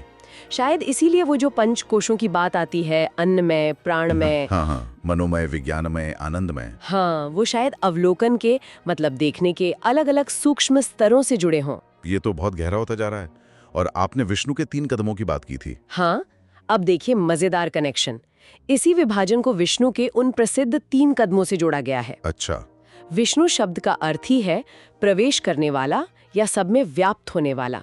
और शतपथ ब्राह्मण और तैत्तिरीय संहिता वो साफ तौर पर इन 3 कदमों को पृथ्वी, अंतरिक्ष और स्वर्ग यानी द्यौ बताते हैं। हाँ, ये वामन अवतार वाली कहानी तो सुनी है, जिसमें बौने विष्णु 3 पग में पूरा ब्रह्मांड नाप लेते हैं। वही। पर उसे इस तरह स्पेस के विभाजन से जोड़ना कि पहला कदम दर्शक स्थान, दूसरा मध्यवर्ती और तीसरा सबसे दूर वाला वो प्रकाश स्थान। बिल्कुल, स्रोत का यही इंटरप्रिटेशन है। और सोचिए ऋग्वेद क्या कहता है। वो कहता है कि विष्णु के 2 कदम तो मनुष्य जान सकता है, पर तीसरा कदम, हाँ, वो हमारी नजर और यहाँ तक कि पक्षियों की उड़ान से भी परे हैं। अरे, अब सोचिए अगर द्यौ का मतलब सिर्फ आसमान या स्वर्ग होता तो ये बात थोड़ी अजीब नहीं लगती? हाँ, बात तो सही है, वो तो देखते हैं। तो ये असल में उस प्रकाश स्थान के छिपे हुए, मतलब अगोचर स्वभाव की तरफ इशारा है। मतलब ये हुआ कि 2 स्थान या स्पेस छिपे हुए हैं और हम सिर्फ एक में यानी दर्शक स्थान में जी रहे हैं और उसी को देख पा रहे हैं। क्या बात है। हाँ, ऐसा ही लगता है। ऋग्वेद में तो एक जगह साफ लिखा भी है कि 3 विशालकाय निरंतर गतिशील हैं, एक के ऊपर एक स्थित, पर उनमें से 2 छिपे हैं और केवल एक ही दिखाई देता है। सीधा सीधा कह रही है, 2 छिपे हैं, एक दिखता है। हाँ, ये सीधे तौर पर दर्शक स्थान के मुकाबले मध्यवर्ती और प्रकाश स्थान के छिपे होने की पुष्टि करता है। और वो अग्नि वाली बात भी थी शायद, अग्नि के 3 रूप। हाँ, अग्नि के भी 3 स्थान बताए गए हैं, दर्शक, मध्यवर्ती, प्रकाश स्थान, और 3 रूप अग्नि, वायु, सूर्य। ऋग्वेद कहता है कि अग्नि का जो गुप्त नाम है और गुप्त स्थान है वो उसी प्रकाश स्थान में है। अच्छा। और एक जगह ऋग्वेद में ये भी आता है कि सारे वैदिक मंत्र जो है वो उसी परम अव्यय आकाश यानी प्रकाश स्थान में स्थित हैं, जहाँ सारे देवता रहते हैं। अच्छा। और फिर ऋषि पूछते हैं कि जो इसे नहीं जानता वो इन मंत्रों का क्या करेगा। बाप रे, मतलब ज्ञान का असली सोर्स वही है। ऐसा लगता है। तो कुल मिला के ये वैदिक ब्रह्मांड कोई 3 मंजिला इमारत नहीं है, नहीं, बिल्कुल नहीं। बल्कि एक बहुत ही जटिल बहुस्तरीय संरचना है, जिसमें दिखने वाले और न दिखने वाले स्थान एक साथ हैं, आपस में गुंथे हुए। पृथ्वी, अंतरिक्ष और द्यौ का ये गहरा अर्थ तो ब्रह्मांड को एकदम नए ढंग से देखने पे मजबूर करता है। यकीनन। और ये विचार कि स्पेस यानी स्थान सिर्फ खालीपन नहीं है, बल्कि उसके अलग अलग गुण हैं। एक देखने वाला क्षेत्र, एक मध्यवर्ती और एक वो जहाँ प्रकाश फैलता है, और ये सब एक साथ मौजूद है। ये हमें वास्तविकता की प्रकृति पर ही सवाल उठाने को प्रेरित करता है। जैसा हजारों साल पहले ऋग्वेद में ऋषि अगस्त्य ने पूछा था, कौन पहले जन्मा और कौन बाद में, वे कैसे जन्मे, हे बुद्धिमान लोगों, कौन जानता है। वाह, ये सवाल शायद आज भी उतना ही गहरा है, उतना ही प्रासंगिक है। बिल्कुल सोचने वाली बात। नमस्कार। आज हम एक बहुत ही दिलचस्प किताब अमृतत्व का आसन के कुछ हिस्सों पर बात करने वाले हैं। इसमें ना ब्रह्मांड को लेकर जो वैदिक समझ है, उसे बिल्कुल एक नए एंगल से देखा गया है। हम सब ने सुना है पृथ्वी, आकाश, स्वर्ग, ये सब, लेकिन क्या हो अगर वेदों में इनका मतलब वो न हो जो हम सोचते हैं। मतलब ये किताब कहती है कि पृथ्वी, अंतरिक्ष और द्यौ ये सिर्फ लोक नहीं है, बल्कि ये तो वैज्ञानिक आइडिया से जुड़े हो सकते हैं, जैसे कणों का लोक, फील्ड का लोक और ऊर्जा का लोक। चलिए इसी में थोड़ा और गहरे उतरते हैं। तो किताब का एक मेन पॉइंट है कि पृथ्वी मतलब पृथ्वी वो मरते लोक है, यानी कणों की जगह, पार्टिकल्स, जहां चीजें बनती हैं, नष्ट होती हैं। श्रुत कहते हैं कि ऋग्वेद में इन्हें जन कहा गया है, शायद इसलिए क्योंकि ये लोगों की तरह जन्म लेते और मरते हैं। हाँ बिल्कुल। और इसकी ठीक उलट है द्यौ, उसे ऊर्जा का स्थान बताया गया है। अमर, क्योंकि ऊर्जा तो कभी नष्ट नहीं होती है ना, शायद इसीलिए देवताओं को भी अमर माना गया। यजुर्वेद में भी जिक्र है कि तीसरे लोक में अमर देवता रहते हैं। अच्छा, और इन दोनों के बीच में वो है अंतरिक्ष और उसके देवता हैं वायु। लेकिन श्रोत कहते हैं ये वायु सिर्फ हवा नहीं है। शतपथ ब्राह्मण में एक बात आती है कि सूरज और बाकी सब कुछ एक धागे में पिरोया है और वो धागा वायु है। तो इस सूत्र या धागे का क्या मतलब निकालते हैं श्रोत? हाँ, वो कहते हैं कि ये सूत्र असल में फील्ड का कॉन्सेप्ट है। मतलब एक ऐसा अदृश्य असर डालने वाला क्षेत्र जो कणों पर काम करता है। तो इस हिसाब से ये 3 लोक हो गए, कण यानी पृथ्वी, क्षेत्र यानी अंतरिक्ष और ऊर्जा यानी द्यौ। ये तो बिल्कुल अलग ही व्याख्या है। अच्छा, ऋग्वेद में कहानी भी है विवस्वान और सरणियों के विवाह की। विवस्वान यानी दर्शक स्थान और सरणियों मतलब प्रकाश स्थान। कहानी में सरणियों, जिसे अमर बताया गया है, वो गायब हो जाती है और उसकी जगह बिल्कुल वैसी ही दिखने वाली कोई दूसरी चीज आ जाती है। इसका क्या मतलब निकाला गया है? श्रोत इसे ऐसे देखते हैं कि ये 3 स्थानों के बनने का प्रतीक है और प्रकाश स्थान यानी द्यौ या सरूण्यू वो एक तरह से छिप जाता है और जो उसकी जगह लेती है वो शायद अंतरिक्ष है, फील्ड का लोक। अच्छा। और मजे की बात यह है कि श्रोत इसकी तुलना ग्रीक कहानी से भी करते हैं, ज़्यूस और हेरा वाली। जहाँ हेरा चली जाती है तो ज़्यूस एक नकली दुल्हन से शादी का नाटक करता है, कुछ वैसा ही। अच्छा। ये कनेक्शन तो दिलचस्प है। इन कहानियों के अलावा क्या इन लोगों की बनावट के बारे में भी कुछ कहा गया है? श्रोत एक थोड़ी चौंकाने वाली बात कहते हैं कि ये तीनों स्थान आपस में गुंथे हुए हैं और छिद्रित हैं, मतलब पोरस है। यजुर्वेद में इन छिद्रों को भरने की बात भी आती है। क्या इसका कोई साइंटिफिक कनेक्शन देखा है उन्होंने? एकदम अलग थलग नहीं है, एक दूसरे में आना जाना मुमकिन है। और वो सवाल उठाते हैं कि कहीं ऐसा तो नहीं कि क्वांटम फिजिक्स में जो कण अचानक एक जगह से गायब होकर दूसरी जगह पहुंच जाते हैं, बिना बीच का रास्ता तय किए, वो इसी वजह से होता हो? अरे वाह, क्वांटम जंप्स। हाँ। और एक और बात, ये जो पृथ्वी यानी माँ और द्यौ यानी पिता को अलग करने का आइडिया है, अक्सर वायु के जरिए। ये सिर्फ वेदों में नहीं है, मिस्र में, ग्रीस में, चीन में, यहाँ तक कि न्यूजीलैंड की माओरी जनजातियों में भी ऐसी ही कहानियां हैं। तो स्रोत इशारा करते हैं कि शायद ये आइडिया मूल रूप से वैदिक हो, जो फिर दुनिया भर में फैला। अच्छा, ये तो सोचने वाली बात है। किताब में पृथ्वी की मजबूती की तुलना कछुए की पीठ से भी की गई है और शतपथ ब्राह्मण उसे केशहीन कहता है, बिना बालों वाला। इसका क्या मतलब? स्रोत कहते हैं कि केश या बाल यहाँ फील्ड लाइंस का प्रतीक हो सकते हैं। वो अदृश्य रेखाएं जो फील्ड की दिशा दिखाती हैं।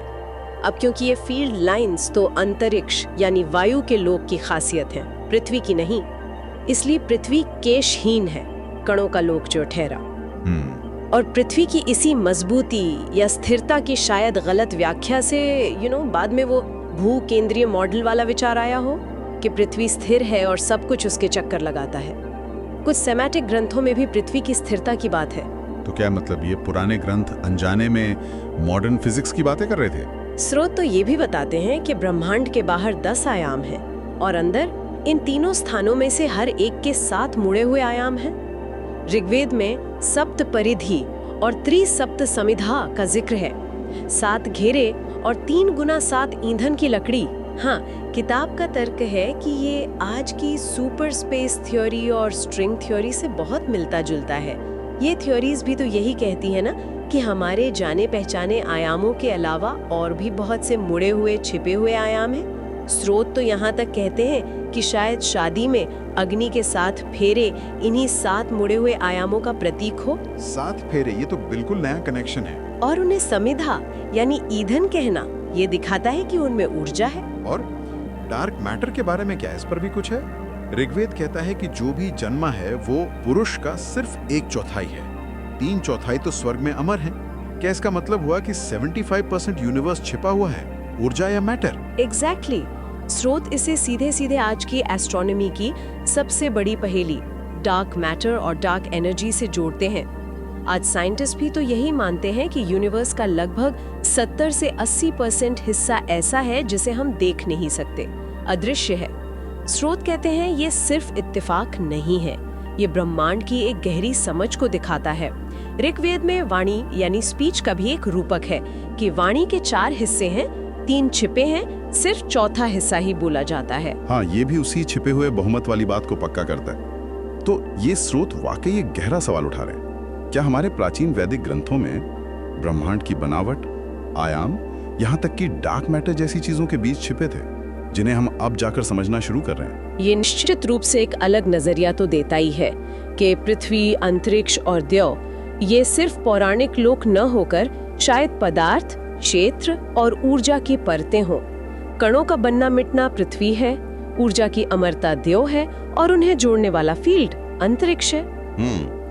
ये हमें सोचने पर मजबूर करता है कि अगर हम इन पुरानी कहानियों और ग्रंथों को सिर्फ कहानियां न माने और उनमें छिपे वैज्ञानिक या दार्शनिक इशारों को समझने की कोशिश करें, तो शायद हम अपने अतीत और इस ब्रह्मांड के बारे में बहुत कुछ नया सीख सकते हैं। नमस्कार, आज हम एक बहुत ही दिलचस्प विषय पर बात करने वाले हैं, प्राचीन वैदिक अवधारणाएं और उनका एक संभावित वैज्ञानिक दृष्टिकोण। हाँ बिल्कुल, हमारे पास एक स्रोत है, पंच तत्वों की वापसी और वैदिक विज्ञान, जिसके कुछ हिस्से इस अनोखे नजरिए को सामने रखते हैं। तो आज हमारी कोशिश रहेगी कि हम पंच तत्व, खासकर अग्नि और अपह और साथ ही रुद्र, मरुत, सरस्वती जैसी जो अवधारणाएं हैं, उनके पीछे छिपे वैज्ञानिक अर्थों को समझें, मतलब जैसा स्रोत में सुझाया गया है। बिल्कुल, स्रोत का तर्क यही है कि ये शब्द शायद सिर्फ शाब्दिक अर्थ तक सीमित नहीं थे। हो सकता है ये गहरे वैज्ञानिक सिद्धांतों से जुड़े हों, जैसे ऊर्जा, पदार्थ प्रति पदार्थ, विकिरण दाब।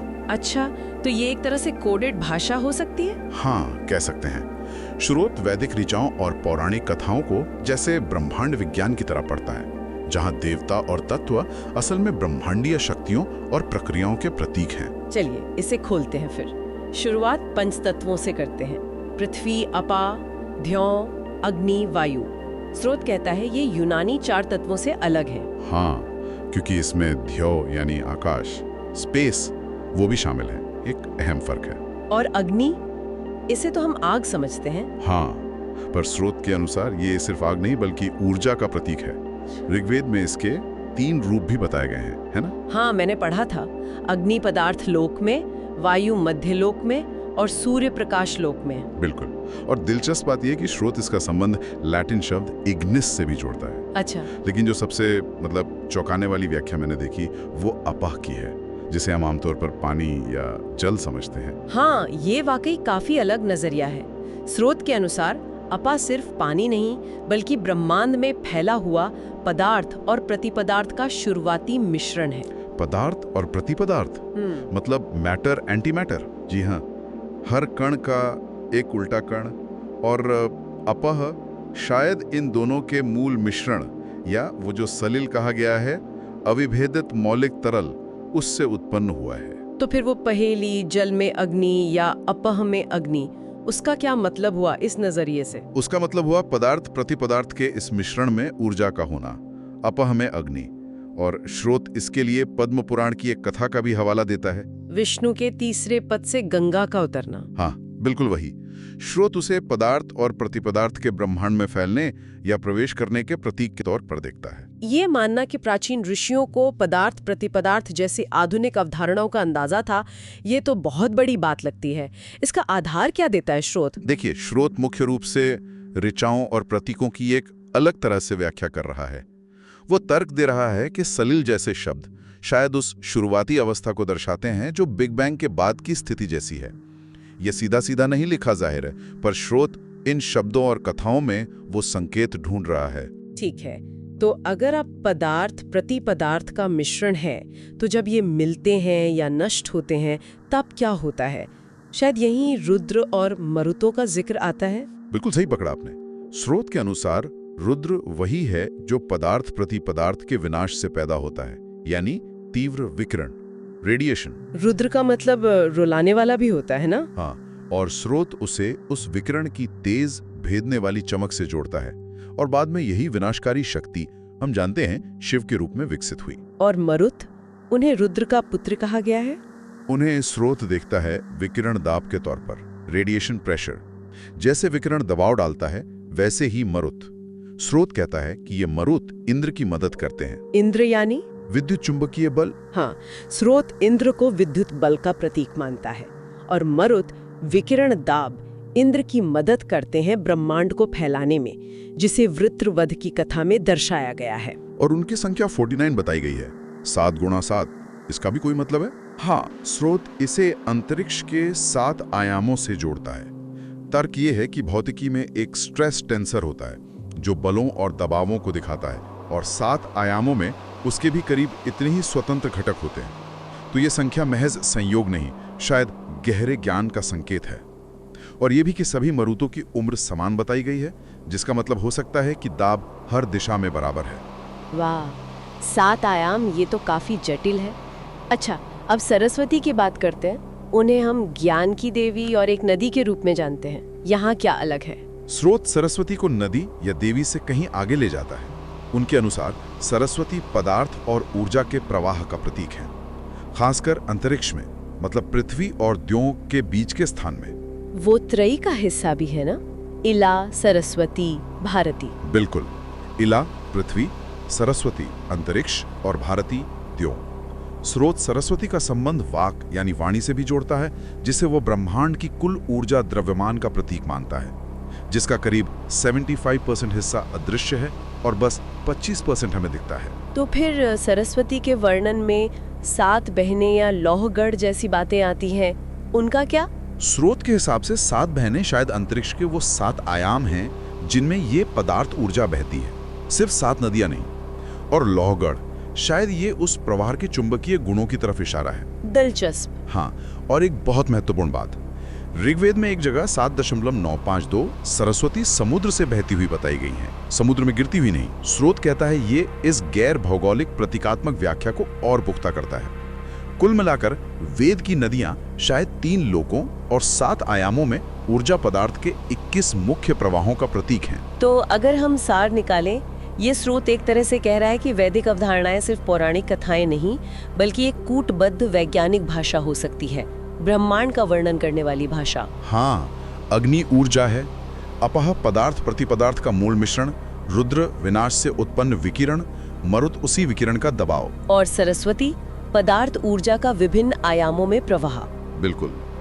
ये नजरिया हमें सोचने पर मजबूर करता है कि कैसे प्राचीन संस्कृतियां अपने आसपास के परिचित शब्दों पानी, आग, नदी, देवता का इस्तेमाल करके शायद बहुत जटिल वैज्ञानिक विचारों को सहेज कर रखती थी। और ये एक बड़ा सवाल भी खड़ा करता है ना? हाँ बिल्कुल, कि क्या दुनिया भर की अन्य प्राचीन कथाओं और प्रतीकों में भी इसी तरह के गहरे वैज्ञानिक अर्थ छिपे हो सकते हैं, जिन्हें समझने के लिए हमें बस एक अलग नजरिया, एक अलग चश्मे की जरूरत है। नमस्कार। आज हम बात कर रहे हैं आधुनिक भौतिकी की और कैसे वो पदार्थ और ऊर्जा को देखती है। पर जब बहुत छोटे कणों की बात आती है तो अक्सर बिंदु कण या सिंगुलैरिटी जैसे आइडियाज आते हैं जो थोड़े उलझन भरे हो सकते हैं। बिल्कुल, और यहीं पर प्राचीन विचार शायद कुछ रोशनी डाल सकते हैं। आज हम क्वार्क बंधन, वैदिक भौतिकी और ब्रह्मांड का रहस्य के कुछ अंशों को देख रहे हैं। अच्छा। ये स्रोत वैदिक अवधारणा पशु पर फोकस करते हैं। पशु मतलब देखे जा सकने वाले कण, और उनका ऊर्जा यानी अग्नि से क्या रिश्ता है। हाँ, तो हम ये देखेंगे कि ये पुराने विचार आज की पार्टिकल फिजिक्स जैसे क्वार्क वगैरह से कैसे मिलते हैं या अलग हैं। एग्जैक्टली, यही हमारा मकसद है आज। तो चलिए शुरू करते हैं। ये पशु जैसा आपने कहा, इसका मतलब जानवर तो नहीं है? नहीं, बिल्कुल नहीं। स्रोत साफ कहता है पशु मतलब जिसे देखा जा सके, एक कण। शतपथ ब्राह्मण में एक लाइन है, प्रजापति ने उन पशुओं में अग्नि को देखा, इसलिए उन्हें पशु कहा जाता है। ओह अच्छा, ये तो सीधा सीधा कण और ऊर्जा को एक ही बता रहा है। हाँ बिल्कुल, और सिर्फ यही नहीं, कई वेद मंत्र यही बात दोहराते हैं, जैसे अग्नि ही पशु था या पशु अग्नेय है, मतलब वो अग्नि से बने हैं। और एक जगह पशु मारुत हैं भी लिखा है। मारुत मतलब विकिरण। सही, यानी कण ऊर्जा से बनते भी हैं और विकिरण छोड़ भी सकते हैं। ये पदार्थ ऊर्जा का लेन देन, ये कॉन्सेप्ट वहां था। दिलचस्प है। स्रोत में इन पशुओं मतलब कणों का वर्गीकरण भी है। 3 तरह के बताए हैं, ग्राम्य, आरण्य और वायव्य। हाँ, ऋग्वेद के पुरुष सूक्त के आधार पर ग्राम्य मतलब गांव के पशुओं जैसे, जो झुंड में रहते हैं, जैसे बोजोन, जो एक साथ रह सकते हैं। बिल्कुल वही कॉन्सेप्ट। और आरण्य मतलब जंगल के पशुओं जैसे, अकेले रहने वाले, फर्मियोन की तरह, जो पाउली एक्सक्लूजन सिद्धांत मानते हैं। हाँ, और तीसरे हैं वायव्य, वायु या क्षेत्र से जुड़े। ये कणों के बीच इंटरेक्शन मतलब बल का माध्यम बनते हैं, जैसे फोटोन। अरे वाह, ये वर्गीकरण तो बिल्कुल आज की फिजिक्स जैसा लग रहा है। Boson, fermion, field particle. अच्छा, स्रोत ग्राम्य कणों के बारे में और बताता है। अज, अवी, अश्व, गौ, बकरी, भेड़, घोड़ा, गाय, इनका क्या मतलब है? देखिए, अज का मतलब है अजन्मा या एक बार जन्मा। स्रोत इसे ऊर्जा के कण में बदलने का पहला इंटरमीडिएट स्टेज मानता है, एक तरह की लोकलाइज्ड एनर्जी। अच्छा। और खास बात यह है कि बाकी ग्राम्य कण मतलब अवी, अश्व, गौ, वो इसी अज से निकले माने गए हैं। एक जगह लिखा है, अज सभी पशुओं का रूप है। तो अज एक तरह का सोर्स पार्टिकल हुआ। हाँ, कह सकते हैं। बाद में प्रतीकात्मक रूप से इन्हें वर्णों से जोड़ा गया, गौ ब्राह्मण, अश्व क्षत्रिय, अवी वैश्य, अज शूद्र। पर स्रोत कहता है कि ये बाद का जुड़ाव है, जन्म आधारित नहीं। ठीक है। और अश्व यानी घोड़ा, आपने कहा था इसे क्वार्क से जोड़ने की बात है, खासकर त्रित मतलब 1/3 चार्ज से। हाँ, ऋग्वेद में एक उड़ते हुए बहुत तेज घोड़े का वर्णन है जो स्वर्ग में बंधा है, और एक लाइन है, अश्व गुप्त क्रिया द्वारा त्रित है। गुप्त क्रिया द्वारा त्रित, इसका क्या मतलब हुआ? स्रोत इस गुप्त क्रिया को ज्यादा एक्सप्लेन नहीं करता, पर त्रित यानी 1/3 को आधुनिक क्वार्क के फ्रैक्शनल चार्ज से जोड़ता है, जो अपने आप में काफी सोचने वाली बात है। अश्व तेजी का प्रतीक है, और स्वर्ग में बंधा होना शायद कन्फाइनमेंट या बाउंड स्टेट को दिखाता है। और अवी, भेड़, और गौ, गाय। अवी को घने फील्ड लाइन से ढका हुआ बताया गया है, और गौ को विकिरण छोड़ने वाला कण, जैसे गाय दूध देती है। गौ की भूमिका ब्रह्मांड के विस्तार में भी अहम मानी गई है। ठीक है। इन कणों के बाद स्रोत अश्वमेध की बात करता है। आमतौर पर तो इसे पशु यज्ञ या बलि समझते हैं। हाँ, पर स्रोत के अनुसार वैदिक संदर्भ में पशुमेध का मतलब रूप बदलना है, गुणों का समर्पण है, शाब्दिक हिंसा नहीं। इसे अध्वर भी कहा गया है, मतलब हिंसा रहित यज्ञ। अच्छा, ये तो बिल्कुल अलग व्याख्या है। और इसकी तुलना की गई है आधुनिक क्वार्क कन्फाइनमेंट से। ये सिद्धांत कहता है कि क्वार्क इतने मजबूती से बंधे होते हैं कि अकेले मिल ही नहीं सकते। उनका स्वतंत्र रूप मानो छिपा रहता है या बदल जाता है। ये कमाल की तुलना है। क्या ये हो सकता है कि सिंधु घाटी की मुहरों पर गायें घोड़े कम दिखने का कारण इसी पशुमेध की गलतफहमी से बचना हो? ये एक विचारणीय बिंदु है। जो स्रोत उठाता है। अच्छा, चार्ज की बात पर वापस आएं तो शतपथ ब्राह्मण में कहानी है। अग्नि से 3 देवता निकले, एकांत, द्वित, त्रित। 1 2 3 जैसे। हाँ, और स्रोत इन्हें क्रमशः इकाई +1, 2/3 + 2/3 और 1/3 + 1/3 या -1/3 चार्ज वाले कणों का प्रतीक मानता है। 2/3 और 1/3, ये तो सीधे सीधे क्वार्क के फ्रैक्शनल चार्ज +2/3 -1/3 जैसे हैं। हाँ, ये समानता वाकई ध्यान खींचने वाली है। हालांकि कुछ अंतर भी हैं। वैदिक मॉडल में 4 मुख्य ग्राम्य कण बताए, अज को मिलाकर, जबकि स्टैंडर्ड मॉडल में 6 क्वार्क है। सही कहा, ये एक अंतर है। साथ ही वैदिक ग्रंथों में कणों के 3 रंगों का भी जिक्र है, लाल, सफेद, काला, जिसकी तुलना क्वार्क के कलर चार्ट से की जा सकती है।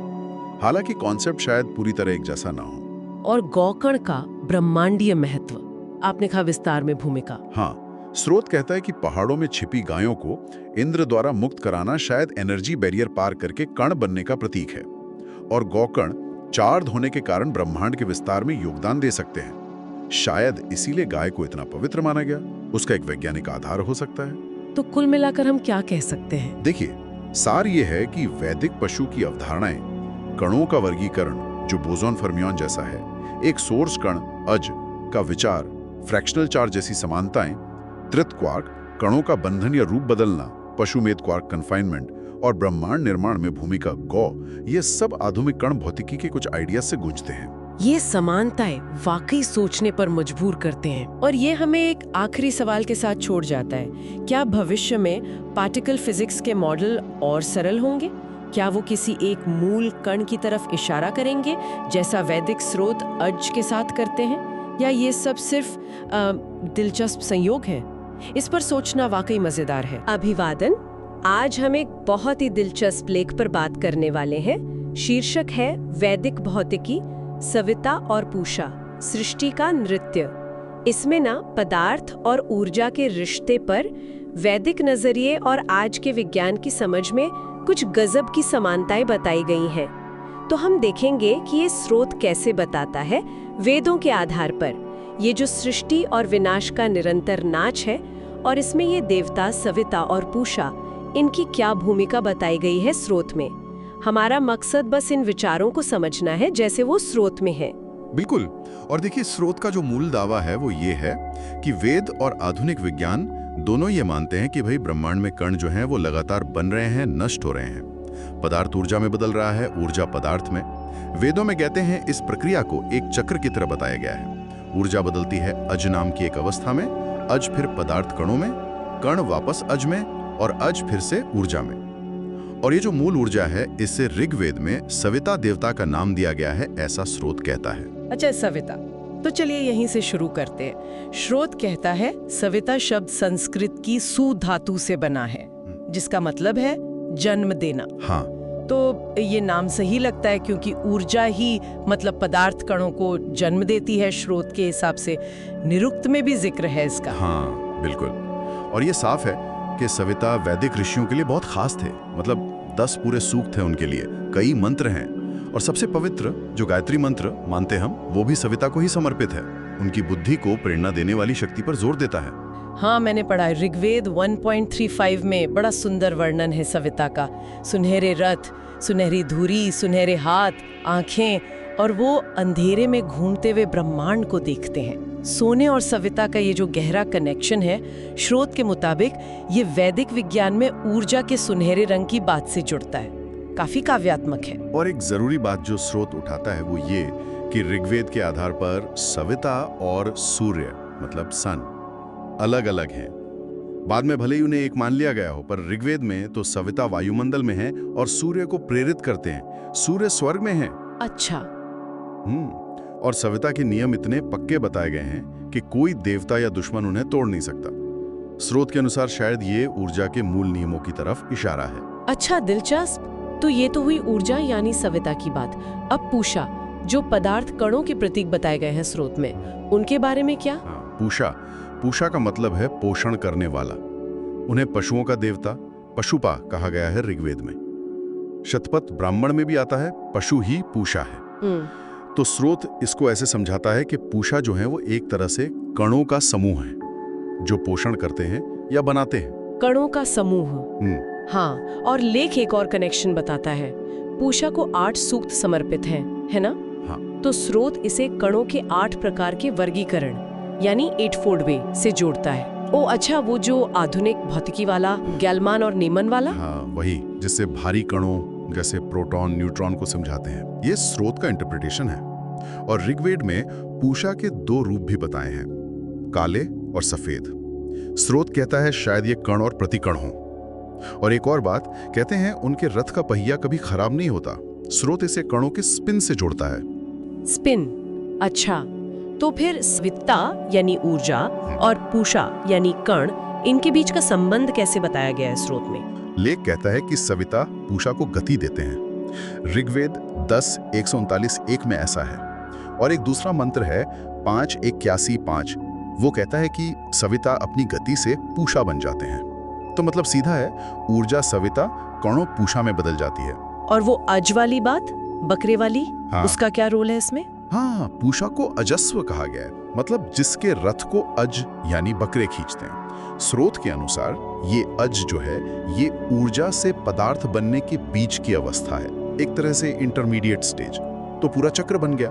सविता ऊर्जा से अज, अज से पूषा कण, पूषा से वापस अज और अज से फिर सविता। समझ गई, एक लगातार चलने वाला बदलाव का चक्र। अच्छा, स्रोत में वो मोहनजोदड़ो वाली मोहर का भी जिक्र था ना, जिसे प्रोटो शिव कहते हैं अक्सर। उसका क्या कनेक्शन है? हाँ, वो मशहूर मोहर M304। लेख उस पर एक अलग ही नजरिया देता है। लेखक का तर्क है कि ये मोहर शिव का शुरुआती रूप नहीं, बल्कि पूषा की हो सकती है। वो कहते हैं कि इसमें शिव के जाने पहचाने चिन्ह नहीं हैं, जैसे त्रिशूल या नंदी। सिर्फ एक समानता है, पशुपति यानी जानवरों का स्वामी होना। और ऋग्वेद तो साफ साफ पूषा को पशुपा कहता है, जबकि शिव का जिक्र ऋग्वेद में देवता के तौर पर नहीं है। अरे, ये व्याख्या तो जो हम सुनते आए हैं उससे काफी अलग है। स्रोत इसके लिए और क्या सबूत देता है? वो वस्त्र जैसा है और नीचे एक हिरण जैसा जानवर है।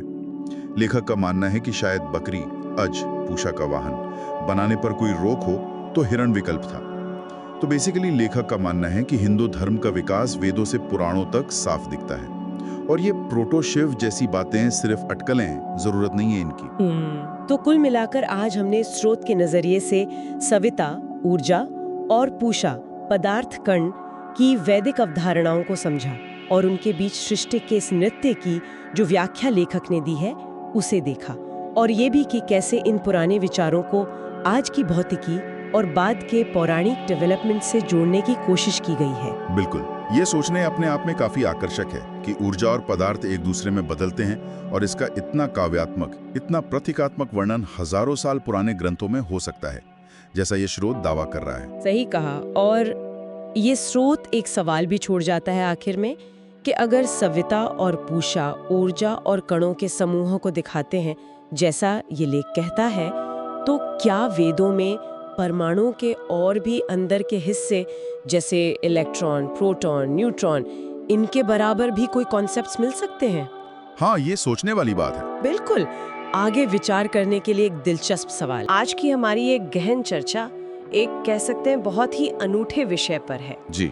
हमारे पास एक स्रोत है जिसका शीर्षक है इलेक्ट्रॉन, प्रोटॉन और न्यूट्रॉन, वैदिक संदर्भ। और ये स्रोत एक काफी दिलचस्प दावा करता है ये कि प्राचीन वैदिक ग्रंथों में जो देवता हैं, वरुण, मित्र, अर्यमा, वो असल में आधुनिक विज्ञान के मूलभूत कणों मतलब इलेक्ट्रॉन, प्रोटॉन और न्यूट्रॉन का ही वर्णन हो सकते हैं। बिल्कुल, ये एक बहुत ही अनोखा दृष्टिकोण है। स्रोत ये भी कहता है कि भारत का इतिहास अक्सर बाहर वालों के नजरिए से लिखा गया है, तो शायद पूरी तस्वीर सामने नहीं आई। जी, ये बात भी उठाई गई है। तो आज हम इसी स्रोत में दी गई इन वैदिक व्याख्याओं की पड़ताल करेंगे। चलिए शुरू करते हैं ये विचार उत्तेजक बातचीत। बिल्कुल, इसमें जो सबसे आकर्षक दावा है वो है वरुण की पहचान इलेक्ट्रॉन के रूप में। वरुण इलेक्ट्रॉन के रूप में कैसे? वरुण शब्द का एक मतलब है ढकने वाला। स्रोत व्याख्या करता है कि जैसे इलेक्ट्रॉन परमाणु को आप कह सकते हैं एक इलेक्ट्रॉन क्लाउड के तौर पर, हाँ, वो धुंधला सा क्षेत्र, बिल्कुल उस क्लाउड के रूप में ढकता है, तो ये नाम सार्थक है। ये तो दिलचस्प है, मतलब सिर्फ कण नहीं, उसके व्यवहार को भी जोड़ने की कोशिश है। जी। अच्छा, ऋग्वेद में तो वरुण को जल का राजा भी कहा है, उसका क्या मतलब निकाला है स्रोत ने? हाँ, ये भी एक अहम बिंदु है। स्रोत का तर्क ये है कि वैदिक संदर्भ में जल वो पदार्थ और प्रतिपदार्थ मतलब मैटर और एंटी मैटर का प्रतीक हो सकता है। पदार्थ और प्रतिपदार्थ, पानी से। अच्छा, हाँ, जिनमें कई विद्युत आवेशित कण होते हैं, और क्योंकि इलेक्ट्रॉन एक मुख्य आवेशित कण है तो उसे जल का राजा कहना एक तरह से फिट बैठता है। जी, प्रतीकात्मक रूप से स्रोत का यही तर्क है। और वरुण के साथ वो कुछ रहस्यमयी चीजें भी जुड़ी हैं, जैसे उनका जाल और माया। हाँ बिल्कुल। स्रोत इनकी तुलना भी आधुनिक भौतिकी से करता है। कैसे? वो कह रहे कि वरुण का जो जाल है वो इलेक्ट्रॉन के आसपास का जो इलेक्ट्रिक फील्ड होता है, विद्युत क्षेत्र। हाँ, उससे जुड़ा है।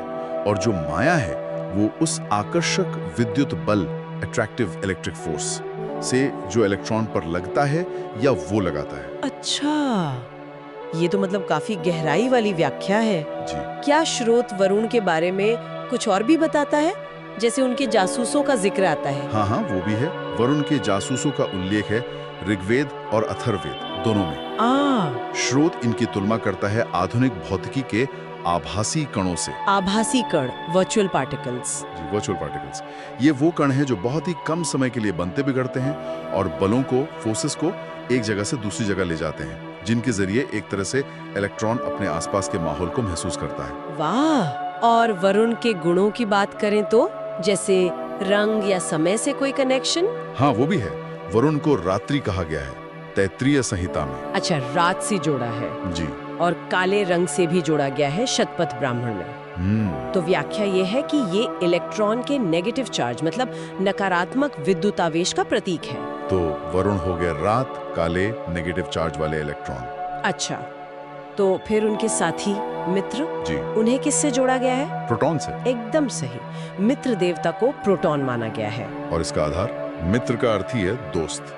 स्रोत कहता है कि जैसे प्रोटॉन परमाणु के नाभिक यानी न्यूक्लियस, हाँ, साथ साथ रहते हैं। बिल्कुल एक साथ रहते हैं, वैसे ये नाम सार्थक है। और मित्र को दिन से जोड़ा गया है। दिन से? वरुण रात थे, मित्र दिन। जी, ऐतरेय ब्राह्मण में, और सफेद रंग से भी। तो इसे प्रोटॉन के पॉजिटिव चार्ज यानी सकारात्मक विद्युत आवेश का प्रतीक माना गया है। तो यहाँ एक तरह की पूरी सिमेट्री दिख रही है ना? वरुण रात, काला नेगेटिव। जी, मित्र दिन, सफेद पॉजिटिव। कमाल है। जी, स्रोत इसी पैटर्न पर जोर देता है। अब तीसरे देवता बच्चे अर्यमा, उनके बारे में क्या है? अर्यमा को इस स्रोत में न्यूट्रॉन माना गया है। न्यूट्रॉन यानी जिस पे कोई चार्ज नहीं होता। बिल्कुल। वैदिक मंत्रों में अर्यमा अक्सर वरुण और मित्र के साथ ही आते हैं। अर्यमा का मतलब भी साथी या मित्र जैसा ही है। अच्छा, तो जैसे न्यूट्रॉन भी नाभिक में प्रोटॉन के साथ रहता है। जी, और स्रोत ये भी कहता है कि अर्यमा के लिए अलग से सूक्त कम है, शायद इसलिए कि न्यूट्रॉन चार्ज न्यूट्रल होता है, मतलब विद्युत रूप से तटस्थ। तो वो विद्युत क्षेत्रों से उतना प्रभावित नहीं होता। हाँ, सीधे तौर पर नहीं, तो शायद इसलिए वैदिक ऋषियों ने उस पर कम ध्यान दिया, ऐसा स्रोत का अनुमान है। ये स्रोत सिर्फ इन कणों तक ही नहीं रुकता, वो मित्र देवता के ईरान में मित्र बनने और फिर यूरोप में मिथराइज्म के फैलने की बात भी करता है। जी हाँ, स्रोत इस कनेक्शन की तरफ भी इशारा करता है। वो तर्क देता है कि ये जो विचार है ये भारत से बाहर फैले, बल्कि एक तरह का छुपा हुआ विज्ञान का ग्रंथ। हाँ, एक तरह से भौतिकी का ग्रंथ हो सकता है, जिसमें ब्रह्मांड के नियम कोड किए गए हैं, वो भी आधुनिक विज्ञान से हजारों साल पहले। तो कुल मिलाकर देखें तो ये विचार के हजारों साल पुराने देवता असल में उपपरमाणविक कण हो सकते हैं। ये हमारी जो पारंपरिक समझ है उसे तो वाकई चुनौती देता है। निश्चित रूप से ये एक बहुत बड़ा सवाल खड़ा करता है। क्या? कि अगर इस स्रोत का दावा सही है और ऐसा गहरा वैज्ञानिक ज्ञान वाकई प्राचीन ग्रंथों में कोड किया हुआ है, तो उनमें और कौन-कौन से रहस्य छुपे हो सकते हैं? ये सोचने वाली बात है। जी, ये हमें विज्ञान और इतिहास दोनों को देखने के जो हमारे तरीके हैं, उन पर शायद फिर से सोचने को मजबूर करता है। नमस्कार, आज हमारे सामने एक बहुत ही दिलचस्प स्रोत है। नाम है वैदिक ब्रह्मांड विज्ञान और भौतिकी। हाँ। और इसका मुख्य दावा ये है कि भाई पुराने वैदिक ग्रंथ सिर्फ धार्मिक गीत नहीं है, बिल्कुल, बल्कि उनमें आज की फिजिक्स और कॉस्मोलॉजी की बातें भी मतलब कोड की तरह छिपी हुई हैं। हाँ बिल्कुल, ये स्रोत यही कहता है कि वैदिक देवता और उनकी कहानियाँ वो असल में वैज्ञानिक घटनाओं के प्रतीक हैं, सिंबल्स हैं। अच्छा, जैसे जैसे स्रोत के अनुसार इंद्र जो है वो बिजली की शक्ति, इलेक्ट्रिक फोर्स है। Indra electric force. हाँ, और सोम को इलेक्ट्रिक चार्ज माना गया है। सोम इलेक्ट्रिक चार्ज। और मधु को चुंबकीय क्षेत्र मतलब मैग्नेटिक फील्ड। अरे वाह, ये तो सोचने का बिल्कुल नया नजरिया है। मैंने पढ़ा कि स्रोत ये भी कहता है कि ऋग्वेद में जो सोम है उसका मतलब कोई जड़ी बूटी नहीं है। हाँ, वो जड़ी बूटी वाली बात नहीं, बल्कि कुछ ऐसा है जिससे सिर्फ ज्ञानी ही समझते हैं, और ये बिजली के चार्ज से जुड़ा है। हाँ, स्रोत का तर्क यही है। और ये व्याख्या देखिए आगे भी बढ़ती है। कैसे? जैसे अश्विनी कुमार, वो हमेशा जोड़ी में आते हैं ना। हाँ बिल्कुल। तो उन्हें चुंबकीय ध्रुव माना गया है। Magnetic poles. क्योंकि वो भी जोड़ी में होते हैं, नॉर्थ और साउथ। एग्जैक्टली। और उनका मधु यानी चुंबकीय क्षेत्र से गहरा संबंध बताया गया है। अच्छा। और सूर्य के बारे में भी एक दिलचस्प बात थी। हाँ, सूर्य वाली बात। स्रोत कहता है कि वेदों में सूर्य का मतलब हमेशा हमारा तारा सन नहीं है। नहीं, हमेशा नहीं, बल्कि सिर्फ प्रकाश, सिर्फ लाइट। हाँ। और उसे मित्र और वरुण, जिन्हें स्रोत प्रोटॉन और इलेक्ट्रॉन कहता है, उनकी आंख बताया गया है। प्रोटॉन और इलेक्ट्रॉन की आंख, प्रकाश। और सूर्य के साथ घोड़े, वो क्या है? वो प्रकाश के 7 रंग हैं स्पेक्ट्रम के। अच्छा। विबग्योर। हाँ, और स्रोत तो देखिए 14वीं सदी के विद्वान सायण की प्रकाश की गति की गणना का भी जिक्र करता है। हाँ, मैंने भी पढ़ा। कहते हैं कि वो आज की गणना के बहुत करीब थी। बिल्कुल, ये काफी चौंकाने वाली बात है। सही कहा। और ये प्रतीकात्मक व्याख्या सिर्फ देवताओं तक ही सीमित नहीं है ना? नहीं, स्रोत के अनुसार उषा यानी भोर, वो कणों के बनने, क्रिएशन ऑफ पार्टिकल्स का प्रतीक है। अच्छा, क्रिएशन। और नक्त यानी रात, वो कणों के खत्म होने, एनिहिलेशन का प्रतीक है, जिसे कभी-कभी शिव के तांडव नृत्य से भी जोड़ा जाता है। पार्टिकल क्रिएशन और एनिहिलेशन, उषा और नक्त। हाँ, यहाँ तक कि यम और यमी के बीच का जो संवाद है ना वेदों में, हाँ है, उसे भी कण और प्रतिकण, पार्टिकल और एंटी पार्टिकल की बातचीत के तौर पर देखा गया है। सच में? Particle anti particle interaction. हाँ, स्रोत की व्याख्या तो यही है। सबसे ज्यादा हैरान करने वाली बात शायद ऋषियों की व्याख्या है। हाँ, वो तो है। जैसे वशिष्ठ ऋषि, हम उन्हें एक महान गुरु मानते हैं, पर स्रोत कहता है कि वो कोई व्यक्ति नहीं, बल्कि परमाणु का केंद्रक है, एटॉमिक न्यूक्लियस। हाँ, एटॉमिक न्यूक्लियस। और उनका जन्म मित्र वरुण यानी प्रोटॉन इलेक्ट्रॉन से हुआ, और संबंध अप्सरा उर्वशी से, जिसे परमाणु के अंदर का विद्युत क्षेत्र माना गया है। बिल्कुल।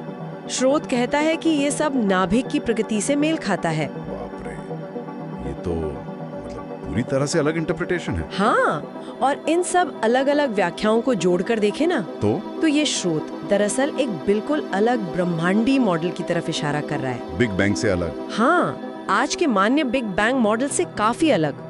स्रोत बिग बैंग की कुछ समस्याओं की आलोचना भी करता है। अच्छा, बिग बैंग की समस्याएं कौन सी? हाँ, जैसे पहली है सिंगुलैरिटी वाली समस्या। सिंगुलैरिटी यानी वो विचार कि ब्रह्मांड एक बहुत ही छोटे और घने बिंदु से शुरू हुआ। हाँ, वही एक इन्फिनिट डेंसिटी वाला पॉइंट। दूसरी है होराइजन समस्या। होराइजन प्रॉब्लम, वो क्या है? मतलब ब्रह्मांड के बहुत दूर के हिस्से एक जैसे तापमान वाले क्यों हैं, जबकि उन तक रोशनी पहुंचने का भी समय नहीं मिला होगा बिग बैंग के बाद। हाँ, ये तो है। और तीसरी है फ्लैटनेस समस्या, यानी हमारा ब्रह्मांड इतना सटीक रूप से सपाट, फ्लैट क्यों है। ठीक है, तो बिग बैंग की ये समस्याएं हैं। फिर ये वैदिक विकल्प क्या है? देखिए, स्रोत एक घूमते हुए अंडे के आकार के ब्रह्मांड की तस्वीर पेश करता है। कॉस्मिक एग, ब्रह्मांडीय अंडा। घूमता हुआ अंडे जैसा। हाँ, इसमें विष्णु का चक्र वो ब्रह्मांड के घूमने का प्रतीक है, ऐसा माना गया है। अच्छा। और स्रोत का दावा है कि ब्रह्मांड किसी एक बिंदु सिंगुलैरिटी से शुरू नहीं हुआ, तो फिर कहां से? बल्कि शून्य से शुरू हुआ, और उसमें स्पेस, पदार्थ और ऊर्जा लगातार बन रहे हैं। लगातार मतलब अभी भी? हाँ, लगातार ब्रह्मांड की बाहरी सतह पर कंटिन्यूअस क्रिएशन। लगातार बन रहे हैं। इसका कोई सबूत? मतलब स्रोत क्या है सबूत देता है? स्रोत गामा किरणों के विस्फोटों यानी गामा रे बर्स्ट्स को। हाँ, वो तो बहुत शक्तिशाली विस्फोट होते हैं अंतरिक्ष में। बिल्कुल, तो उन्हें इस लगातार निर्माण के सबूत के तौर पर पेश करता है। स्रोत का कहना है कि ये विस्फोट ब्रह्मांड की सतह पर हो रहे हैं, और ये ऋग्वेद में बताई गई दिन में 3 बार होने वाली घटनाओं जैसे यज्ञ या धन प्राप्ति, इनसे मेल खाते हैं। दिन में 3 बार? गामा रे बर्स्ट्स, ये कनेक्शन तो खैर। हाँ, मतलब व्याख्या तो यही है। और इस मॉडल से स्रोत के अनुसार बिग बैंग की सिंगुलैरिटी या होराइजन जैसी समस्याएं अपने आप हल हो जाती हैं, क्योंकि शुरुआती अलग तरह से हुई और क्रिएशन लगातार हो रहा है। तो संक्षेप में एक ऐसा ब्रह्मांड जो घूम रहा है, हाँ लगातार बन रहा है बिल्कुल। और शायद चक्रों में चलता है, जैसे वो कल्प वाली बात होती है। हाँ बिल्कुल, ये स्रोत वैदिक संहिताओं को ऐसे ग्रंथों के रूप में देखता है जिनमें एडवांस्ड फिजिक्स और कॉस्मोलॉजी कूट भाषा में कोडेड फॉर्म में लिखे हैं। और ये बिग बैंग के सामने एक वैकल्पिक मॉडल रखता है। हाँ, एक घूमता हुआ लगातार बनने वाला चक्रीय ब्रह्मांड। ये वाकई सोचने पर मजबूर करने वाला विचार है। मतलब अगर ये सच है या इसमें कुछ भी सच्चाई है कि प्राचीन प्रतीकों और मिथकों में सचमुच वैज्ञानिक ज्ञान छिपा हो सकता है, हाँ जिसे हम सदियों से बस कहानी समझते रहे, हाँ तो ये सवाल मन में आता है कि दुनिया भर की दूसरी प्राचीन संस्कृतियों की कहानियों और ग्रंथों में और कौन-कौन से राज छुपे हो सकते हैं। बिल्कुल, ये एक बड़ा सवाल है।